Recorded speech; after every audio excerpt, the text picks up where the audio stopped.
Tonight we're going to explore something truly extraordinary, something so strange, so mysterious, and so quietly mind-bending that it might just keep you up a little later than planned.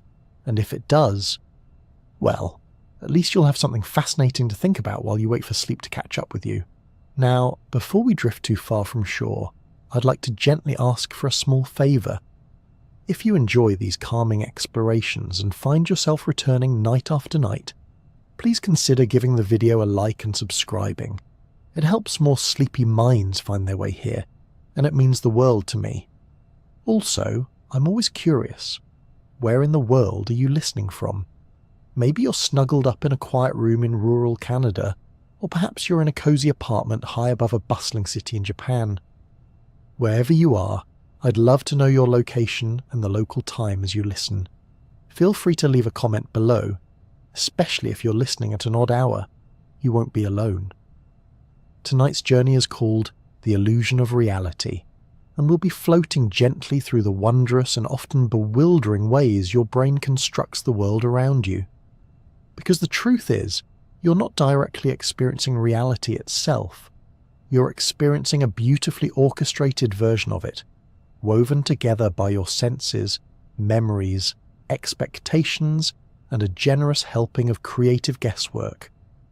From the tricks your eyes play on you, to the strange ways your memories rewrite themselves, to the elusive nature of consciousness itself, we'll be exploring the idea that much of what feels solid and true is, in fact, a remarkably convincing illusion.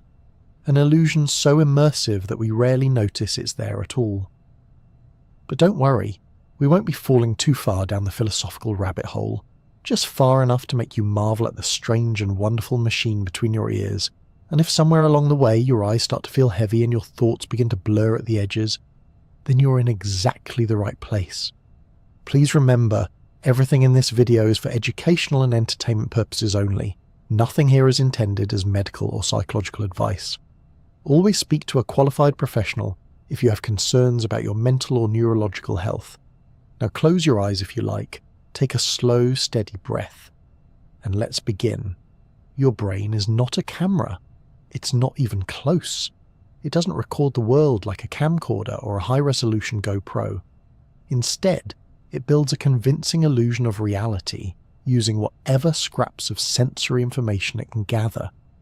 Then it fills in the rest with educated guesses, old memories, and just a touch of imagination. Every second of your waking life, your brain is constructing a mental model of what it thinks is happening out there in the world. But here's the twist. That model is not the world itself. It's a simulation. A very convincing one, yes, but a simulation nonetheless.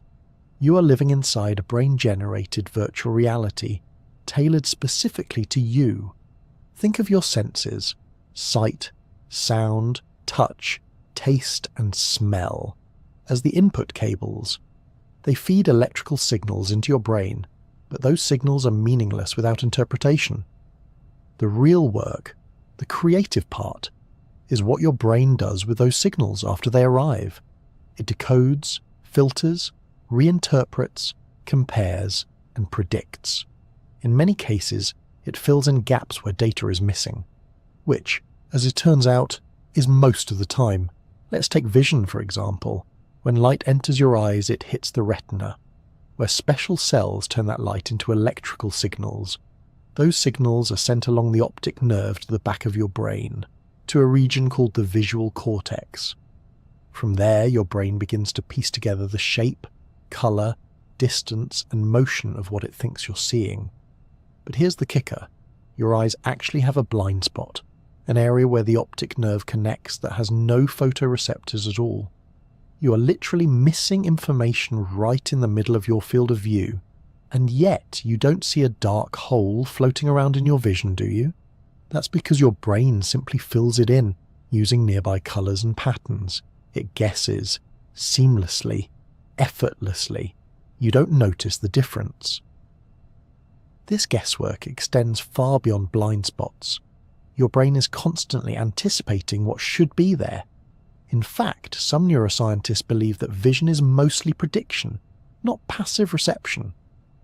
The brain sends its predictions down from higher regions to lower regions, and only when the prediction doesn't match the incoming data does it stop to correct itself.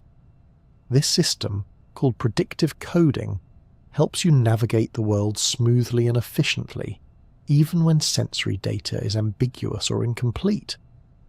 Imagine you're walking into your kitchen at night. It's dark.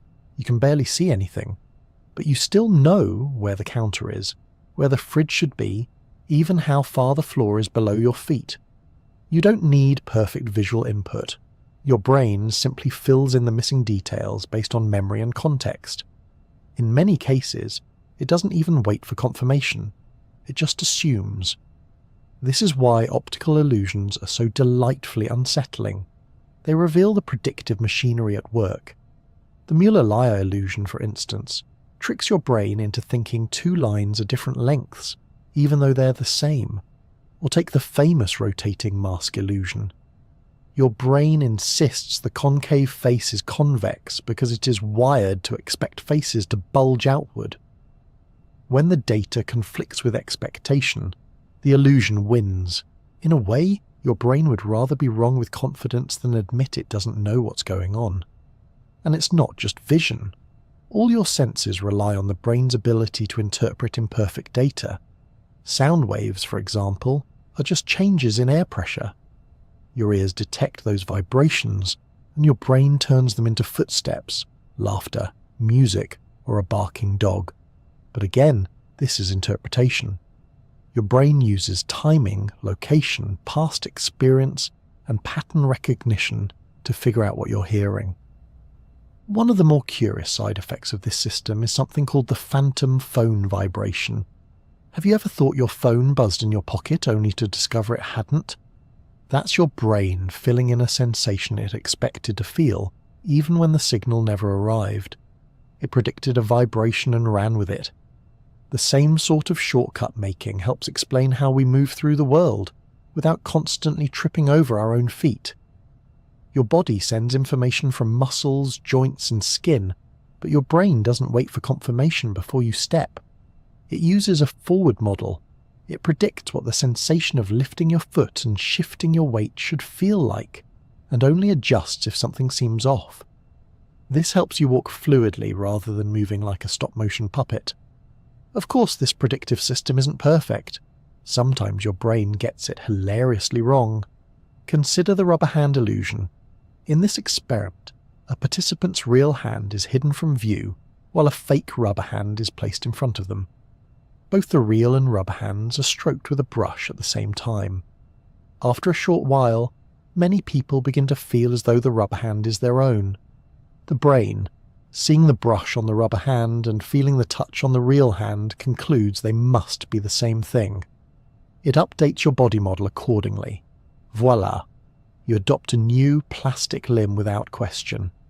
This ability to remap and reinterpret extends beyond the body. It's part of how you understand space itself. Your brain doesn't just record where objects are, it creates a working model of your environment. You don't see a cup on a table, you experience the cup on the table within reach. That reachability is part of the perception. Your brain encodes affordances, what actions are possible in a given environment. This means you don't just see what is, you see what can be done. And if you're wondering how your brain juggles all this without turning into a tangled mess of noise and confusion, the answer lies in its extraordinary ability to filter. At any given moment, your senses are bombarded with millions of bits of information, but you consciously notice only a tiny fraction. You might not hear the hum of your refrigerator until it turns off. You probably weren't aware of the feeling of your shirt on your shoulders until just now. That's your brain doing some very elegant housekeeping, discarding what it deems irrelevant so you can focus on what matters. This filtering is handled largely by the thalamus, often described as the brain's relay station. It decides which signals are important enough to be passed on to higher brain areas.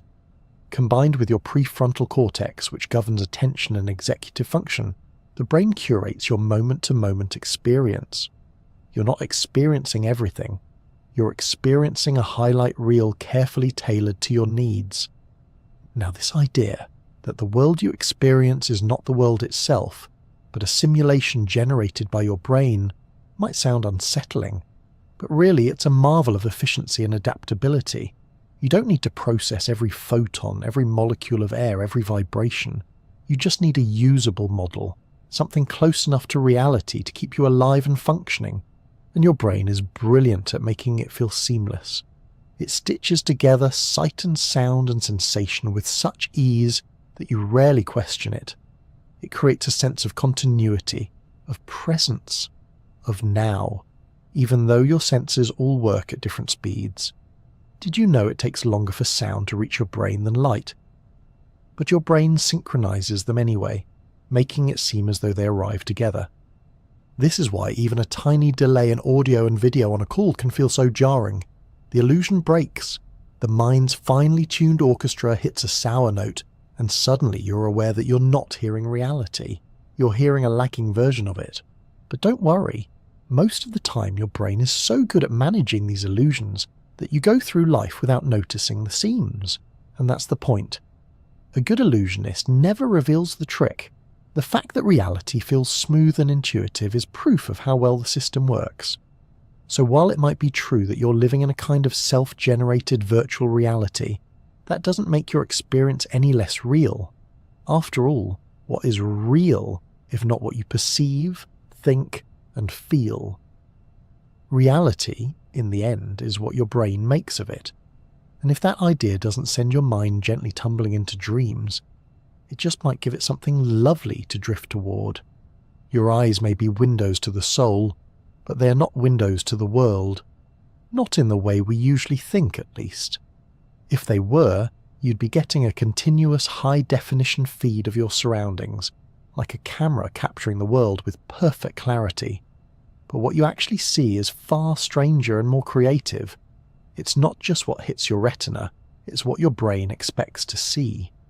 You might imagine your visual system as a neutral observer, quietly recording whatever's out there. In reality, it's more like an editor with strong opinions, a limited budget, and a tight deadline. Let's begin with the basics. Vision starts when light enters your eye, passes through the lens, and hits the retina at the back. There, specialized cells called rods and cones translate light into electrical signals.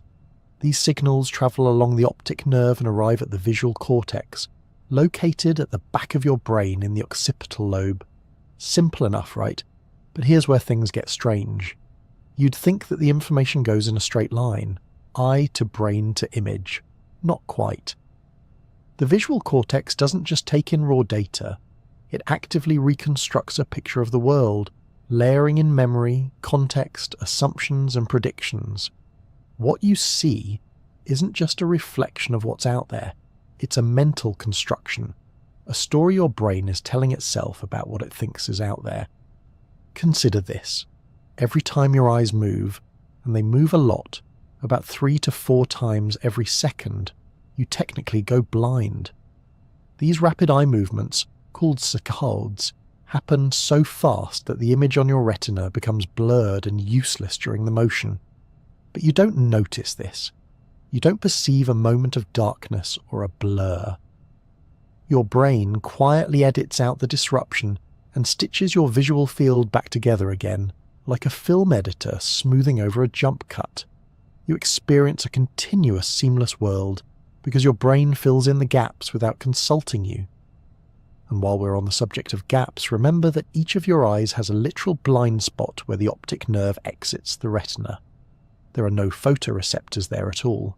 No rods, no cones, no visual data coming in. But you don't see a black hole floating in your vision. Your brain simply invents content to go in that spot, using patterns, colours, and textures from the surrounding area. It doesn't ask your permission, and it doesn't flag it as made up. It just quietly smooths the wallpaper of your perception and carries on. This might sound like a bug in the system, but it's actually a feature. The visual system isn't designed for perfect accuracy. It's designed for usefulness. Your brain doesn't need to know every photon that bounced off every surface. It needs just enough information to help you navigate, recognize danger, locate food, and if necessary, Spot your phone from across the room before it buzzes off the table. That's why context plays such a huge role in what you see. Take the classic example of colour perception. You might think the colour of an object is a stable feature. An apple is red, grass is green. But your perception of colour is relative. It depends on lighting, surrounding colours and expectations. A shadow falling across a surface doesn't make you see it as a different object. Your brain corrects for lighting automatically. That's what made the dress go viral. The infamous photo where some people saw a white and gold dress, while others swore it was blue and black. The image itself wasn't changing, but people's brains were correcting for different lighting conditions. Each person was seeing what their brain thought the lighting must be, and adjusted the colours accordingly. This automatic correction is often invisible until it isn't. Consider the checker shadow illusion by Edward Adelson. Two squares, one in shadow and one in light, appear to be different shades of grey. But when you isolate them, they're exactly the same. Your brain has been correcting for the shadow without telling you. It assumes that a square in shadow must actually be lighter than it looks, and adjusts your perception to match. It's not trying to fool you, it's trying to help. It's trying to present a more consistent, more useful world, even if it has to invent a few things along the way. Now let's talk about faces. Humans are face-detecting machines. We are so wired to recognize faces that we see them everywhere. In clouds, in toast, in the front of a car. This phenomenon, called pareidolia, is a testament to just how deeply embedded facial recognition is in the brain. We have a specialized area for it too, the fusiform face area, or FFA. Nestled in the temporal lobe, it lights up not just when you see actual faces, but sometimes even when you think you see one. That's why a rock formation can seem like it's smiling at you, and why emojis work even though they're literally just punctuation marks rearranged into suggestive shapes. Facial perception is also incredibly fast and emotionally charged. You can detect a threatening expression in under 200 milliseconds, often before you're consciously aware of it. Your brain gives priority to faces because social interactions depend on them. A tiny twitch of an eyebrow or a slight curve of the lips can convey sarcasm, affection, suspicion, or disdain. And your brain doesn't just passively receive these cues, it interprets them. It tries to infer intention, mood, and meaning all in a blink. Often it's right. Occasionally it's hilariously wrong, but it always tries. This interpretive flair is why you can't always trust what you see, especially when you're tired, frightened, or expecting something unusual. In low-light conditions, your brain becomes even more reliant on predictions. That's when jackets on chairs start to look like lurking figures, and shadows seem to shift just out of view. Your brain is attempting to make sense of vague inputs, leaning heavily on past experience and emotional context. In uncertain situations, it tends to err on the side of caution. It's evolution's way of saying, better to mistake a stick for a snake than the other way around. One of the more fascinating quirks of vision is change blindness. This is when a change occurs in your visual field, but you fail to notice it because your attention is elsewhere.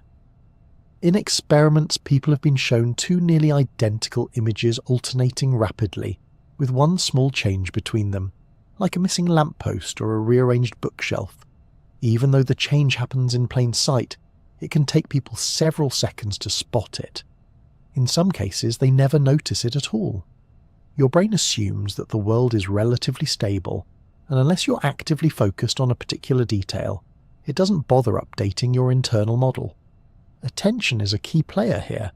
You only consciously see what you're paying attention to. Everything else is either processed peripherally or ignored entirely. This is partly a bandwidth issue. Your brain simply can't process everything at once. But it's also strategic. You're not meant to be overwhelmed by every flicker of light or every passing shadow. Your brain filters out the noise, highlights the signal, and keeps the show running smoothly. Now, while all this might make it sound like your visual experience is a patchwork of hallucination, it's important to remember just how good the brain is at what it does. Yes, it makes assumptions. Yes, It sometimes gets things wrong, but most of the time it gets things very, very right. You catch a ball without calculating vectors. You spot a friend in a crowd before your conscious mind catches up. You drive through complex environments without analysing every leaf and lamppost. And yet, even with all this efficiency, your visual system remains a fertile ground for surprises. Optical illusions, mirages, and ambiguous images reveal the inner workings of the system in action. They're not just party tricks, they're windows into the machinery behind the curtain. They show you how much of what you see is shaped not by the eyes, but by the brain. Even dreams, which unfold entirely in the absence of real visual input, borrow heavily from your brain's visual library. You see places you've never been, faces you've never met, and light that isn't there. The visual cortex is active, painting scenes and narratives without any guidance from the outside world. And when you wake, it feels like you've been somewhere, seen something, witnessed a private movie made just for you. Your eyes, marvellous as they are, only play a small part in the act of seeing. The real magic is what happens behind them. In a very real sense, you're not looking out at the world. You're looking in, at the brain's best attempt to show you what might be happening out there. And what a beautiful attempt it is. Close your eyes for a moment and listen to the world around you. Maybe you hear the gentle hum of a refrigerator, the distant murmur of cars, or the faint ticking of a clock. It feels so effortless, doesn't it? Like your ears are simply open windows, letting sound drift in and settle comfortably inside your mind. But just like with sight, what you hear is not the raw truth. It's a story shaped by your brain, polished with context, memory, and a splash of imagination. Sound is just vibrations, air molecules jostling one another in waves like a ripple through a crowd. These waves reach your ears, where they're funneled down the ear canal and vibrate the eardrum. From there, tiny bones in the middle ear amplify the vibrations and send them to the cochlea, a spiral-shaped structure filled with fluid and thousands of hair cells. These hair cells translate the mechanical vibrations into electrical signals, which are then sent to the auditory cortex in your brain. That's the part everyone remembers from science class. But what happens next is far more interesting. Once those signals hit the brain, they're decoded, compared, interpreted, and, quite often, completely reimagined. Your brain doesn't just hear sounds, it guesses what those sounds mean, where they came from, and whether they're important. It fills in gaps, smooths over disruptions, and even creates sounds that were never there in the first place. Take speech, for example. Spoken language is incredibly complex. There are no neat pauses between words in everyday conversation, just a flowing stream of sounds. Yet your brain slices that stream into distinct words and even anticipates what should come next. This is partly why you can still understand someone speaking with a thick accent or through static on a bad phone line. Your brain isn't just processing sound, it's predicting the most likely meanings based on the context and filling in the blanks. There's a famous demonstration of this called the phoneme restoration effect. If a brief sound is replaced with noise, say, a cough, in the middle of a word, most people still hear the full word, as if the missing sound was never lost. Your brain patches over the interruption and gives you the illusion of uninterrupted speech. You didn't hear the missing sound, but you think you did. Then there's the McGurk effect, a playful and slightly unsettling reminder that hearing isn't done with the ears alone.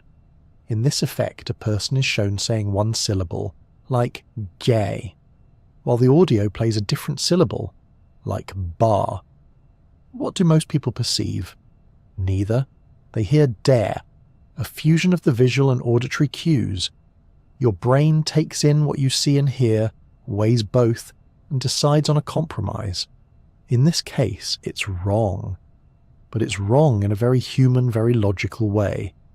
The brain is trying to make sense of conflicting inputs and settles on a solution that seems plausible, even if it's an illusion. This merging of senses happens all the time. Watching someone speak helps you understand them. That's why phone calls are more mentally taxing than face-to-face conversations. You don't realise how much you rely on lip movements and facial expressions until they're gone. Without those visual cues, your brain has to work harder to interpret what's being said, especially in noisy environments. In fact, the brain is so good at blending information from different senses that it can be tricked into creating entirely false perceptions. There's a strange and delightful example called the ventriloquist effect.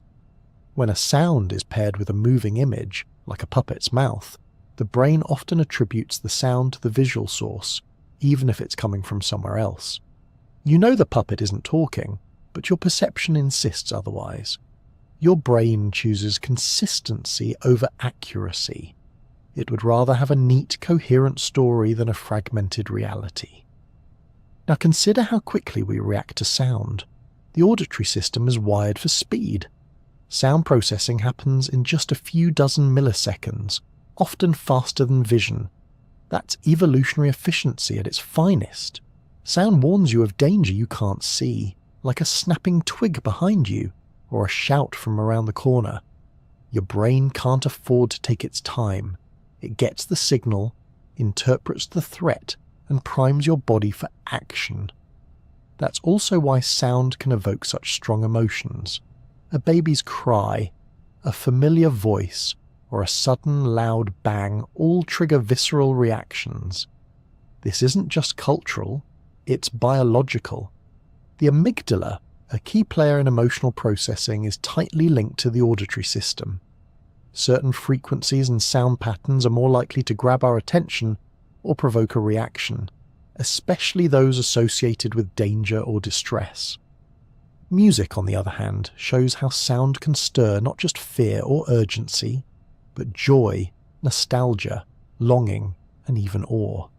Your brain doesn't just hear music, it feels it, anticipates it, and dances along in ways you might not even notice.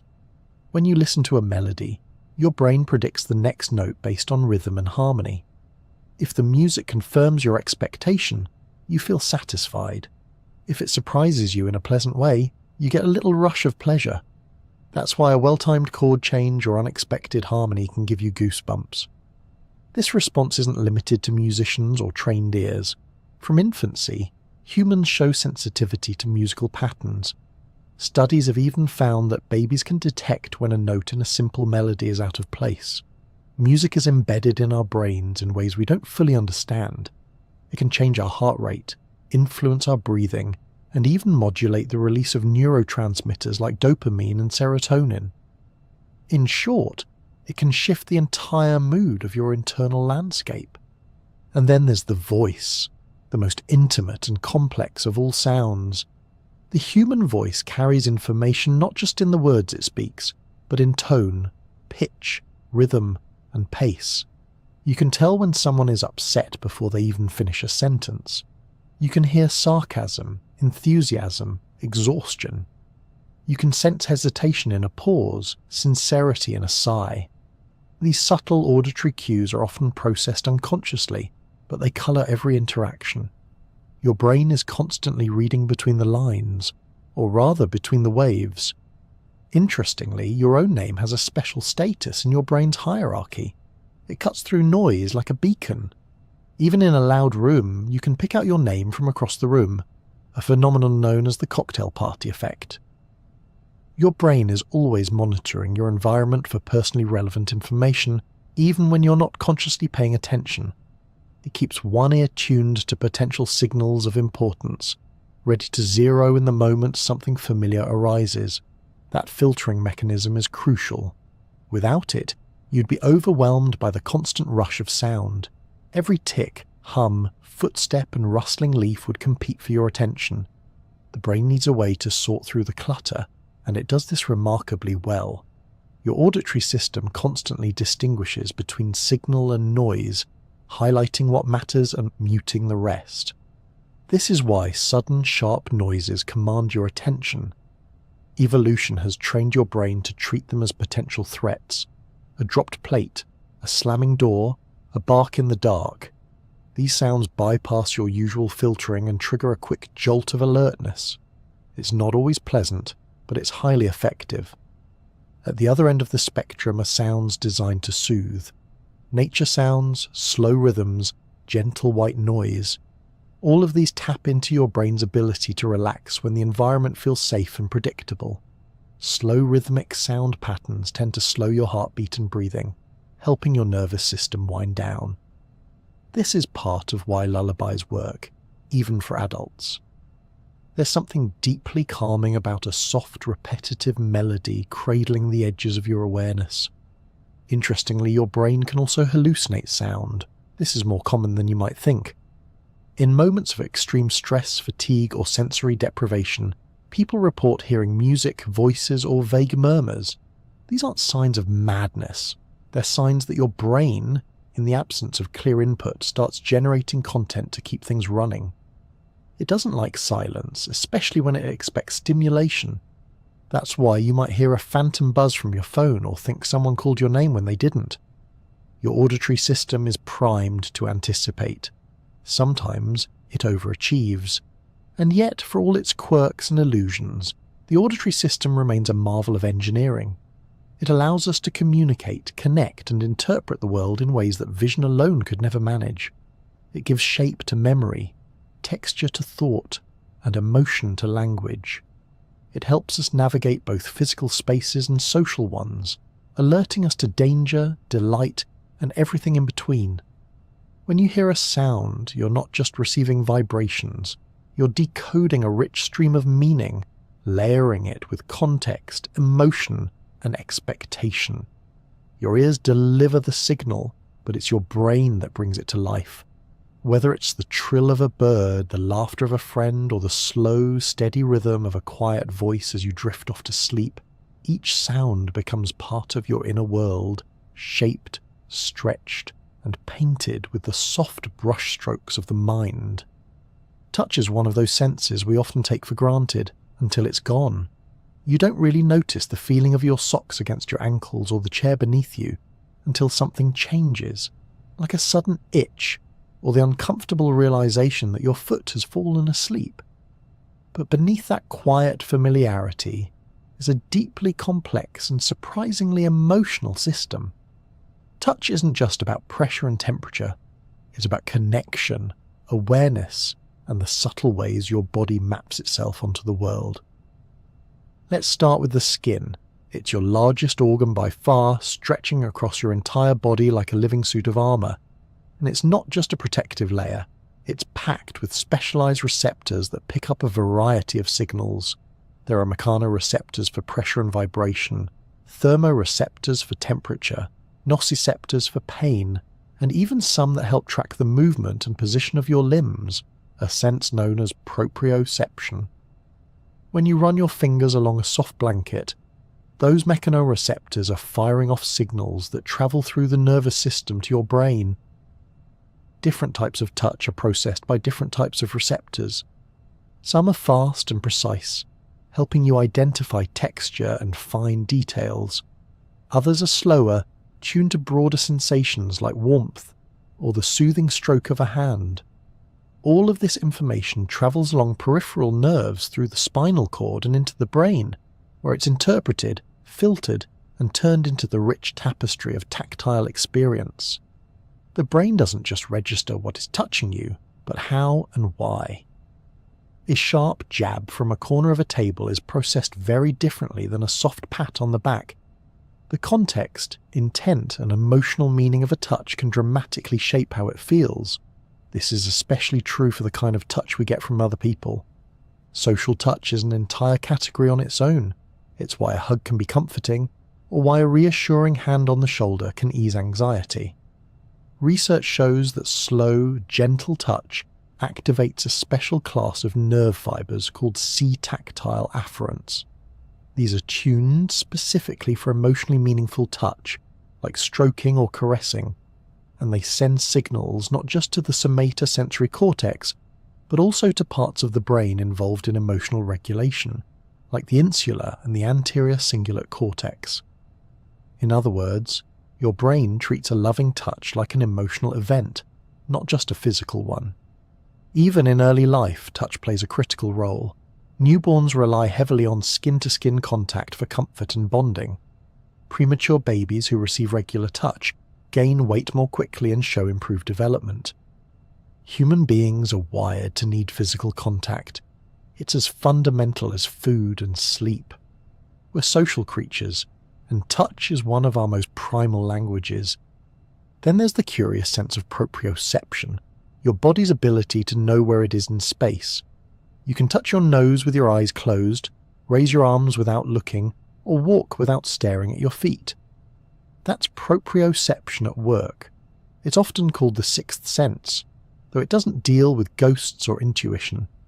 It comes from sensors in your muscles, tendons, and joints that constantly update your brain about the position and movement of your limbs. Without it, even simple tasks would become impossible. People who have lost proprioceptive ability due to rare neurological conditions or injury describe the experience as deeply disorienting.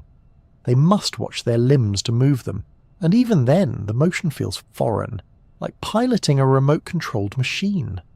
It's a reminder of just how seamless and invisible this sense normally is, and how much of our bodily awareness depends on signals we never consciously notice.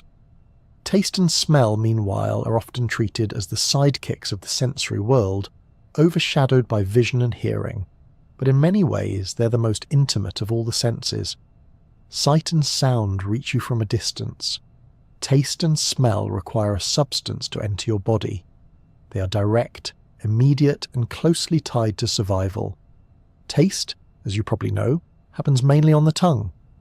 There, taste buds detect 5 primary flavors: sweet, salty, sour, bitter, and umami. The savory flavor found in things like mushrooms, soy sauce, and Parmesan cheese. Each of these flavors serves a purpose. Sweetness signals energy-rich sugars. Saltiness helps maintain electrolyte balance. Sourness can warn of spoilage. Bitterness often signals toxins. And umami points to protein. Your body uses taste as a kind of chemical scanner, encouraging you to eat what's good and avoid what's dangerous. But taste alone is surprisingly limited. Most of what you think of as flavor actually comes from smell. When you eat, volatile molecules travel up through the back of your throat to your nose, where olfactory receptors process them. This is called retronasal olfaction, and it's the reason food tastes bland when you have a cold. Your taste buds might be working fine, but without smell, the richness of flavor disappears. The olfactory system is unusual in a few ways. For one, it bypasses the thalamus, the usual relay station for sensory information, and connects directly to areas of the brain involved in emotion and memory, like the amygdala and hippocampus. That's why smell is so strongly tied to recollection. A whiff of sunscreen can send you straight back to a childhood beach trip. The smell of old books might transport you to a quiet library or a rainy afternoon. These memory-laced reactions happen almost instantly, and often without conscious effort. Smell is also incredibly sensitive. Humans can distinguish between over 1 trillion different odours, though we're not always great at naming them. You might recognise the scent of your grandmother's perfume immediately, even if you couldn't describe it in words. Our brains evolved to treat certain smells as significant, especially those related to danger, food, and familiar people. The sense of smell has even been shown to play a role in social behaviour and attraction. Though we rarely think about it, humans emit a range of subtle chemical signals, and our brains are wired to pick up on them. Research has suggested that people may be able to detect immune system compatibility through scent alone, influencing mate selection. While it's not exactly a conscious decision, no one courts a partner based solely on armpit chemistry. It does show how deeply embedded smell is in our biology. Now let's take a moment to appreciate one of the more overlooked senses, interoception. This is your brain's ability to sense the internal state of your body. Hunger, thirst, heartbeat, breathing, bladder fullness. These are all tracked by interoceptive signals. They don't originate in the outside world, but within you. They keep the internal machinery of your body in check and help guide behaviour accordingly. You drink when you're thirsty, eat when you're hungry, lie down when you're exhausted. But interoception also contributes to your emotional life. That fluttering in your stomach when you're nervous, the tight chest when you're anxious, the warm buzz of contentment after a good meal. All of these are bodily states interpreted by your brain as emotions. Some scientists believe that emotions are, at their core, your brain's attempt to explain changes in internal sensation. Are you angry or just hungry? Is it love or too much caffeine? Sometimes it's hard to tell. There's even evidence that people differ in their interoceptive sensitivity. Some are highly attuned to their internal signals, able to detect subtle shifts in heartbeat or gut sensations. Others are less aware and may struggle to notice when they're stressed or tense until it becomes overwhelming. Interoception is not just about bodily regulation. It's deeply tied to self-awareness and mental health. Altogether, touch, taste, smell, and interoception form a kind of intimate quartet of perception. Unlike sight and sound, which reach out into the world, these senses turn inward or bring the world into you. They are rooted in physicality, grounded in the textures, temperatures, and chemicals that make up your immediate reality. They are also the most personal, entwined with emotion, memory, and meaning, in a way that no other senses quite match. And yet, just like the rest, these senses are not direct lines to the truth. They are interpreted, modulated, and sometimes even invented. The brain fills in flavors, adjusts temperatures, adds emotional coloration to physical sensations, and draws from past experience to make sense of what's happening in the present. Take phantom limb pain, for example.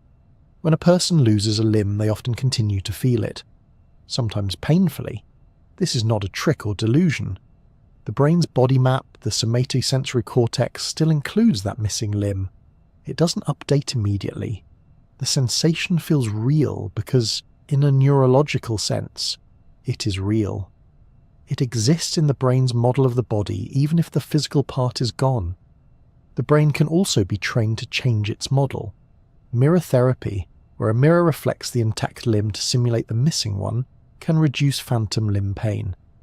By giving the brain new visual and tactile input, it can reshape its internal map and reduce the mismatch between expectation and experience. This kind of flexibility, neuroplasticity, is what makes all sensory perception so fascinating. Your experience of the world isn't fixed. It adapts, adjusts, and evolves based on context, learning, and need. The brain is always fine-tuning, always editing, always updating the model. In the end, whether you're sipping tea, walking barefoot through grass, or curling up under a warm blanket, you're not just touching the world. The world is touching you, and your brain is telling you a story about it. One woven with nerve endings shaped by past experience and gently tinted by your emotions. It's a quiet kind of magic, and it's happening every moment you're alive. Memory, contrary to popular belief, is not like a dusty library full of perfectly catalogued books. It's more like a busy kitchen, messy, improvisational, and always trying to whip up something palatable using whatever ingredients are on hand. Your brain isn't pulling neatly filed records from a mental filing cabinet. It's reconstructing, remixing, and seasoning your experiences every time you try to remember them. Which is why, oddly enough, the act of remembering something can actually change the memory itself. This might sound a little unsettling, especially if you pride yourself on having a sharp memory. But it's not a design flaw, it's a feature. Your brain doesn't prioritize accuracy, it prioritizes utility. If perfect recall were really the goal, we'd all be walking around haunted by every minor embarrassment and forgotten phone number since childhood. Instead, memory serves your ability to navigate life. It helps you learn from the past, make predictions, and tell stories about who you are. Let's start with how memories are made. The process begins with encoding, when your brain takes in sensory information and starts turning it into something usable. Maybe you're listening to a song, eating a slice of cake, or meeting someone new. Your brain registers what's happening, but it doesn't treat every detail equally. Attention plays a huge role here. What you focus on gets encoded more deeply. What you ignore is often lost forever. From there, the brain goes into storage mode. But again, this isn't about shelving things in a neat little corner.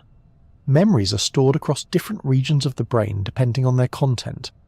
Visual elements might live in the visual cortex, emotional tones in the amygdala, and factual bits in the hippocampus. Your brain is less like a warehouse and more like a massive, interconnected web. A memory of your grandmother's kitchen might be distributed across dozens of neural pathways, smells, sounds, tastes, emotions, all linked together. Then comes retrieval. When you recall a memory, your brain doesn't simply pull out a static copy. Instead, it reactivates the network of neurons associated with that memory, essentially recreating it. And here's the twist. Every time you recall a memory, you slightly modify it. Maybe you forget a detail or add one that wasn't there before. Maybe you emphasize one part and downplay another. The next time you remember it, you're not remembering the original event, you're remembering the last time you remembered it. This is known as memory reconsolidation, and it's why memories aren't just fallible, they're downright slippery. You might confidently recall the layout of your childhood bedroom, or the way a certain person laughed, only to later discover that your memory doesn't match reality at all. Studies have shown how easy it is to implant false memories, especially when suggestions come from trusted sources. In one famous experiment, researchers were able to convince people that they had been lost in a shopping mall as a child, a completely fabricated event. The participants didn't just agree it had happened, they began to describe it in detail. Even without deliberate suggestion, your brain can mislead you. Think about eyewitness testimony. It's often treated as gold in the courtroom, but research shows that it's highly unreliable. Two people can witness the same event and walk away with entirely different stories, shaped by their expectations, emotions, and even the wording of the questions they're later asked. A simple change from "Did you see the broken headlight?" to "Did you see a broken headlight?" can influence what someone thinks they saw. It's not that people are lying, it's that the brain fills in blanks and smooths over rough edges without asking permission. It creates a coherent narrative, even if that narrative isn't exactly true. Then there's the role of emotion. Strong emotions, especially fear and joy, can deepen memory encoding. That's why you might vividly recall where you were during a major life event, like hearing surprising news or experiencing something wonderful. These are called flashbulb memories, and while they feel especially accurate, they're still prone to distortion. Over time, the core emotion may remain, but the details shift. Interestingly, emotional memories often become more about the feeling than the facts. You might remember that a conversation was hurtful, but not exactly what was said, or that a vacation was blissful, even if it rained half the time. Your brain saves what matters to your story, not necessarily what happened moment to moment. Memories are also shaped by what you already believe. If you think of yourself as someone who's always been shy, you may unintentionally recall past events in a way that supports that belief. You remember freezing up in school but not the time you led a group project. This is called confirmation bias, and it doesn't just affect what you believe about politics or science, it subtly guides how you remember your own life. This narrative editing doesn't happen out of malice, it's part of how we make sense of ourselves. Memory is deeply tied to identity. You are, in a very real way, the story you tell yourself about your past. That story gives you a sense of continuity, a thread connecting your younger self to who you are now. And because the brain craves consistency, it prefers to preserve the story over the raw data. There's a term for this internal narrator, the autobiographical self. It's the voice that tells you who you are, where you've been, and what it all means. But that voice isn't a passive recorder, it's a highly involved editor constantly updating the script. And sometimes it rewrites entire chapters. Consider childhood memories. Many adults have vivid memories of being in a stroller or seeing the family dog as a toddler. But research suggests that most of these memories aren't from actual experience. They're reconstructions based on photos, family stories, or repeated retellings. The technical term for this phenomenon is source amnesia. You remember the content but forget where it came from. Eventually the line between lived memory and second-hand story blurs, and your brain adopts the tale as its own. And then there's déjà vu, that eerie feeling that you've experienced something before even when you haven't. Scientists believe it might stem from a brief hiccup in memory processing, where the brain mistakenly flags a new experience as familiar. It's like your memory system jumps the gun, tagging something as a repeat when it's actually brand new. It's not dangerous, just a little reminder that your internal reality checker isn't infallible. On the flip side, there's jamais vu, the feeling that something familiar suddenly seems strange. You're looking at a word you've written 100 times, and suddenly it looks alien.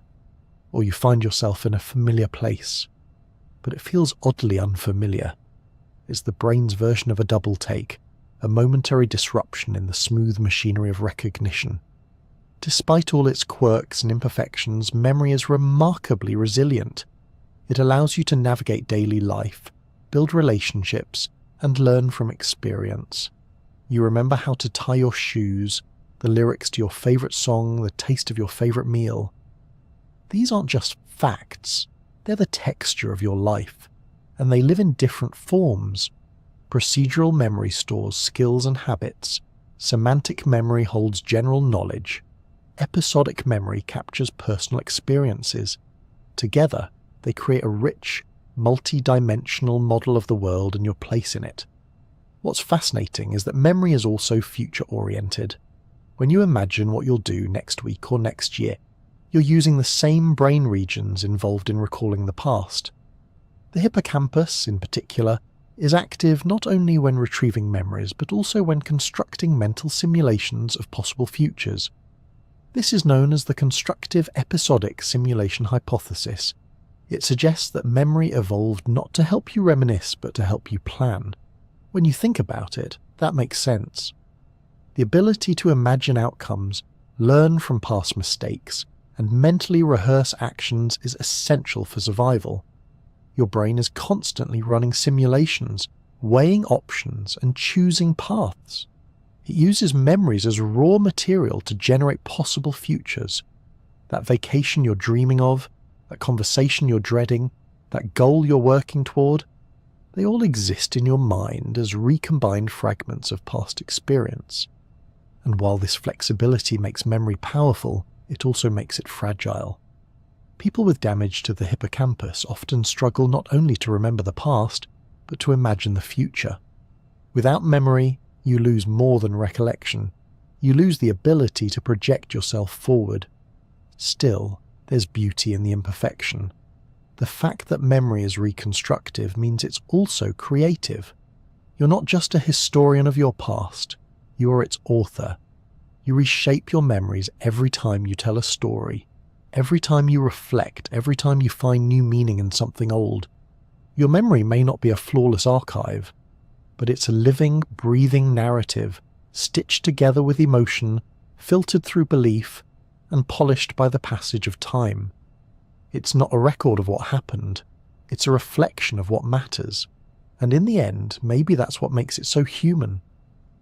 If you've ever caught yourself wondering, who am I really? Congratulations. You've stumbled upon one of the oldest, trickiest, and most persistent questions the human brain has ever cooked up. The idea of the self feels solid.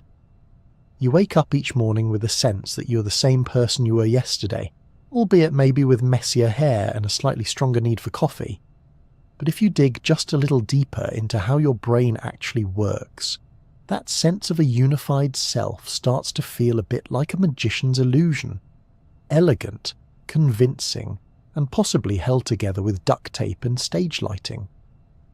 At the centre of this illusion is the fact that the brain doesn't operate like a single coherent unit. It's more like a team of specialists, each with its own job, working together in a noisy and sometimes uncoordinated way. You have regions for processing vision, others for language, some for emotion, others for decision-making, and they're all constantly exchanging information, negotiating, and sometimes arguing. There isn't one central spot where it all comes together and gets stamped with an I am me label. The sense of self emerges from this messy, brilliant collaboration. This idea becomes especially clear when we look at people who've experienced brain injuries. There are rare but fascinating cases where damage to specific brain areas alters a person's sense of identity in startling ways. Some individuals no longer recognize loved ones, while others develop entirely new personalities. The brain can rewrite who you are, or at least how you appear to others, based on which systems are disrupted. In some ways, that's deeply humbling. It suggests that your you-ness isn't etched in stone. It's a delicate balance held together by biology. One of the most dramatic illustrations of this idea comes from patients who have undergone a procedure called corpus callosotomy, more commonly known as split brain surgery. In these individuals, the connection between the brain's two hemispheres, the corpus callosum, is severed, usually to treat severe epilepsy. The result is that the two halves of the brain can no longer communicate directly. You might expect that this would lead to obvious dysfunction, but what's remarkable is how subtle the effects can be, until you test the two hemispheres separately. Here's where things get weird. The left side of your brain, for most people, is the seat of language. It's the part that talks, rationalizes, and explains. The right side, on the other hand, is more spatial, emotional, and visual. In split brain experiments, researchers found that if you show an image to the right hemisphere, by flashing it to the left visual field, the person can't describe it, because the language centers in the left hemisphere never saw it. But if you ask the person to point to the image using their left hand, controlled by the right hemisphere, they can do it with ease. What this suggests is that the two hemispheres are each processing information independently, and when the left hemisphere, the so-called interpreter, doesn't know what the right side is doing, it just makes up a story. In one famous case, a split-brain patient was shown a snowy landscape with their right hemisphere and a chicken claw with their left. They were then asked to point to related images. With the left hand, they picked a snow shovel, with the right hand, a chicken.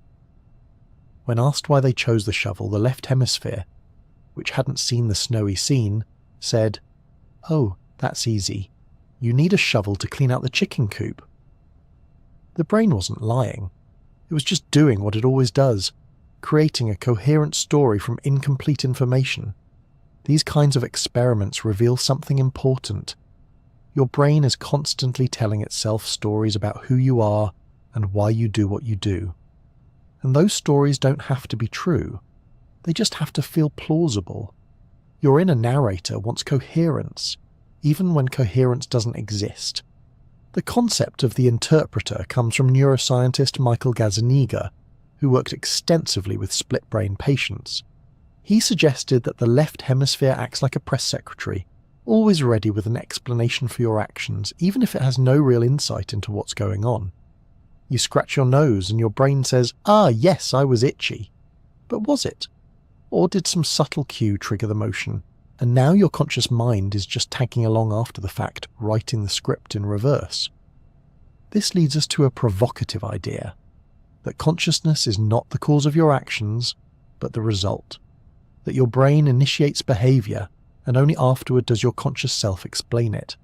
Some experiments seem to support this, such as studies using EEG machines to detect the brain's activity before a person becomes aware of a decision. Participants are asked to press a button whenever they feel like it, and researchers find that the brain shows signs of preparing for the action several hundred milliseconds before the person reports the conscious decision to press. In essence, your brain decides, and then your conscious mind claims credit. That might sound disturbing, like you're just a puppet being operated by unseen forces. But it's not quite that dire. It's more that the conscious self is like a rider on an elephant. You might think you're steering, but much of the movement comes from below, driven by instinct, habit, and unconscious processing. The rider can influence, redirect, and reflect, but the elephant often moves on its own. Your sense of continuity, the feeling that you are the same person across time, is also something your brain works hard to maintain. Yet identity is more fluid than we like to admit. Think about how different you were 10 years ago. Different tastes, beliefs, maybe even a different hairstyle that seemed like a good idea at the time. The you of the past can feel like a completely separate person, and in many ways, they were. Your brain has rewired itself, new memories have formed, habits have changed. But your internal narrator bridges the gap with the illusion of a stable self. Some philosophers and scientists argue that there is no single, unified self at all, just a collection of mental processes bundled together by memory and attention. This idea, sometimes called the bundle theory of the self, goes all the way back to the 18th century philosopher David Hume. He couldn't find any solid core to his own mind, just a stream of sensations, thoughts and emotions flowing by. Modern neuroscience largely agrees. What we call I is a mosaic. Perception, memory, intention, emotion, and bodily awareness, all woven into a story that feels cohesive but is constantly changing. The brain even maintains separate maps of the body and the world around it. Your sense of where your hand is comes from one set of neural processes. Your sense of what that hand can do comes from another, and your awareness of that hand as your hand, that's yet another layer. These layers usually integrate seamlessly, but in rare cases they can fall apart. Some people with certain neurological conditions develop a sense that a limb is not theirs, even though it's attached to their body. This is called somatoparaphrenia, and it's another glimpse into how constructed and fragile our sense of ownership can be. Even something as simple as recognizing yourself in a mirror involves complex processing.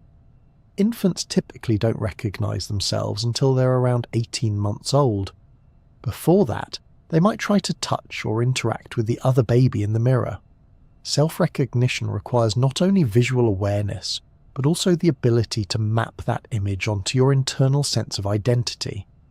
That ability is surprisingly rare in the animal kingdom. Only a few species like chimpanzees, elephants, dolphins, and some birds have passed the mirror test. So where does all this leave us? If the self is an illusion, is it a bad thing? Not necessarily. Illusions can be beautiful. A rainbow is an illusion after all, a trick of light and water droplets. But it's still real in the sense that it exists as an experience. The self, too, is real as an experience. It's the lens through which we see the world, even if the lens itself is more art than artifact. You're a process, not a product, a verb, not a noun. Your brain is constantly rewriting, updating and negotiating who you are in response to new experiences, emotions and insights. That fluidity isn't a flaw. It's what allows you to grow, adapt and reinvent yourself over time.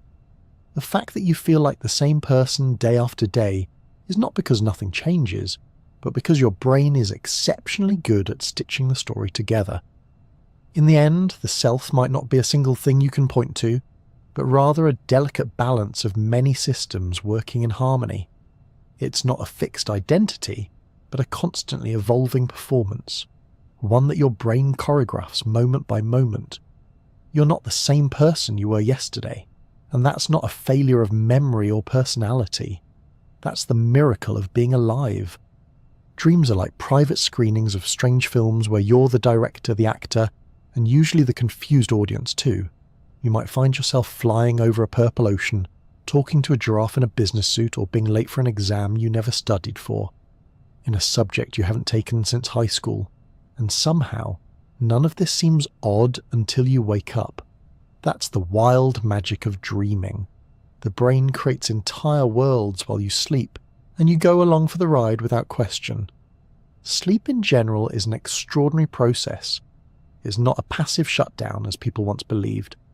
Instead, your brain becomes incredibly active during certain phases of sleep, especially during rapid eye movement sleep, commonly known as REM sleep. This is the stage most closely associated with vivid dreaming. During REM, your eyes dart back and forth under your eyelids, your breathing becomes irregular, your muscles temporarily become paralyzed, and your brain activity ramps up to levels remarkably similar to wakefulness.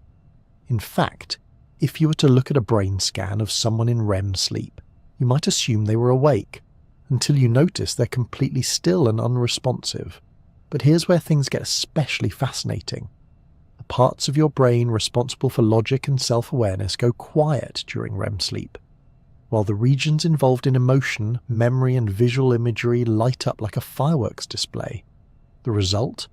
A mental space where realism takes a back seat, but emotional intensity takes the wheel. It's like your brain is in creative mode, generating surreal scenarios with complete confidence and zero concern for continuity. One of the leading theories about why we dream is called the activation synthesis hypothesis. It suggests that during REM sleep, the brainstem sends out bursts of random neural signals. The higher brain regions, particularly the cortex, then try to make sense of these signals by weaving them into a story. It's a bit like receiving random words from a typewriter and trying to turn them into a poem. The story doesn't have to make logical sense. It just has to feel coherent in the moment. That's why dreams often jump from one scene to another without warning. Your brain isn't confused, it's improvising. Another theory, known as the threat simulation theory, proposes that dreams evolved as a kind of virtual reality training ground. According to this idea, dreams allow you to rehearse responses to dangerous or socially complex situations in a low-risk environment. That could explain why many people have recurring dreams about being chased, falling, or being unprepared. It's not just anxiety bubbling up, it might be your brain practicing how to survive. Whatever their evolutionary purpose, dreams certainly have a strong link to memory. During sleep, especially in the later stages of the night, the brain works to consolidate memories, strengthening important ones, discarding the irrelevant, and integrating new knowledge into your existing mental framework. Dreams might be a byproduct of this process, or perhaps even a part of it. You often dream about people, places, or concerns from your waking life, though usually rearranged in strange ways. It's like your brain is reorganizing its filing cabinet and throwing a themed party at the same time. Lucid dreaming is where things get particularly curious. This occurs when you become aware that you're dreaming while still inside the dream. Some people can even learn to control their dreams, flying at will, changing the scenery, or conjuring dream characters to interact with. Studies using brain imaging have shown that during lucid dreams, there's increased activity in the prefrontal cortex, the part of the brain associated with reasoning and self-awareness. In other words, it's as if the waking mind briefly reboots inside the dream state. People who practice lucid dreaming often use techniques like reality checks, asking themselves throughout the day whether they're dreaming. Over time, the habit can carry over into sleep. For example, one method is to look at your hands or a clock and see if they behave normally. In a dream, hands might have extra fingers, and clocks tend to misbehave, numbers swimming or changing every time you glance away. Once you spot something strange, you can trigger lucidity. Interestingly, lucid dreams tend to occur more frequently in people who are highly introspective or prone to vivid imagination. They're also more common in people who wake up briefly during the night and then fall back asleep, often slipping straight into REM sleep. While not everyone experiences lucid dreams naturally, they're not particularly rare. Around half of all people report having had at least one lucid dream in their lifetime. Then there are sleep disorders that show just how thin the line is between dreaming and waking. Take sleep paralysis, for instance. This is when you wake up mentally but remain physically paralyzed, a normal part of REM sleep that usually goes unnoticed. However, when it happens consciously, it can be terrifying. People often report feeling unable to move, sensing a presence in the room, or seeing shadowy figures. These hallucinations are called hypnopompic if they occur upon waking, and hypnagogic if they happen as you're falling asleep. Sleep paralysis has been the inspiration for countless folklore tales around the world. In some cultures, it's attributed to malevolent spirits or supernatural forces. The famous old hag sitting on the chest is a common motif, and the experience can be profoundly disturbing. But from a scientific perspective, it's simply a glitch in the transition between sleep states. Your brain's dream imagery leaks into wakefulness, while your body's natural muscle inhibition lingers for a moment too long. Another interesting quirk of dreaming is how little you remember. Most people forget their dreams within minutes of waking. This isn't a sign of a defective memory. It's a result of the brain's chemistry during REM sleep. The neurotransmitters that help encode memories are suppressed during dreaming. Unless you wake up during or immediately after a dream, you're unlikely to store it long term. Even then, the details often evaporate like mist. There are, of course, exceptions. Some people naturally remember dreams more often, and certain techniques like keeping a dream journal can help. Writing down your dreams as soon as you wake up reinforces the memory and increases dream recall over time. Within a few weeks of consistent journaling, many people notice that their dreams become more vivid, elaborate, and easier to remember. Dream content can vary widely from person to person, but there are some surprisingly universal themes. Flying, falling, being chased, showing up late, losing teeth, or finding yourself unprepared. These dreams appear across cultures and ages. They're often symbolic, tied to stress, uncertainty, or desire. But they don't always mean something deep or mysterious. Sometimes a dream about missing the bus just means you've been anxious about time. Sometimes a dream about talking to a walrus in a tuxedo is exactly as weird as it sounds. Freud famously suggested that dreams are a window into the unconscious mind, filled with hidden desires and repressed emotions. His theories have largely fallen out of scientific favour, but the idea that dreams reflect our inner life still holds weight. Even if they don't deliver coded messages from the unconscious, dreams are undeniably shaped by our thoughts, experiences, and emotions. From a neuroscience perspective, dreams offer a glimpse into how the brain operates without the constraints of external reality. In waking life, your brain constantly checks its predictions against sensory input. In dreams, that feedback loop is cut off. There's no real visual data, no touch or smell, no sense of balance or position. The brain, left to its own devices, fills in the blanks with whatever it has. Memories, impressions, stories, fears, and hopes. It creates a virtual reality, unconstrained by physics or logic, and then places you right in the center of it. This capacity for internal simulation might be one of the brain's most impressive features. Even while you're asleep, your mind remains hard at work, running scenarios, solving problems, or simply playing. There have been cases where people reported solving creative puzzles or waking up with new insights into problems after dreaming about them. Artists, inventors, and scientists have often credited dreams for inspiration. The melody for the Beatles' song Yesterday came to Paul McCartney in a dream. The structure of the benzene molecule reportedly came to chemist Auguste Kekule as a dream of a snake biting its own tail. Whether or not these stories are fully accurate, they highlight the brain's potential to connect ideas in novel ways when freed from the constraints of waking thought. Of course, not all dreams are helpful or welcome. Nightmares can be distressing and disruptive, especially for people dealing with trauma. In some cases, recurring nightmares can interfere with sleep and emotional well-being. Researchers have developed therapies aimed at reshaping nightmares, such as imagery rehearsal therapy, where individuals visualize a more positive version of the nightmare while awake, helping to reduce its frequency or intensity.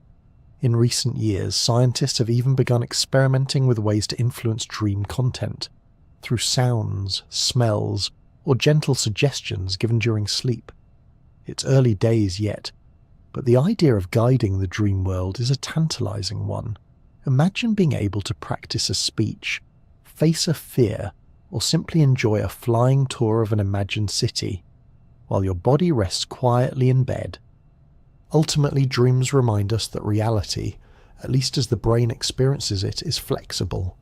They blur the line between fact and fiction, between memory and imagination. When you're dreaming, you accept the strange and the surreal without question. A purple sky? Perfectly fine. A talking goat? Not worth a second thought. Your brain doesn't just go along with it. it creates it.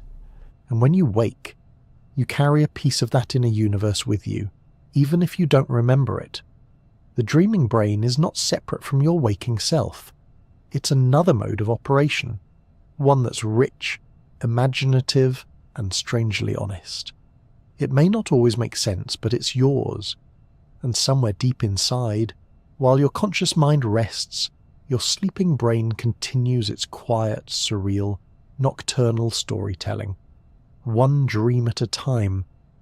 Consciousness is one of those things we all think we understand, until someone actually asks us to define it.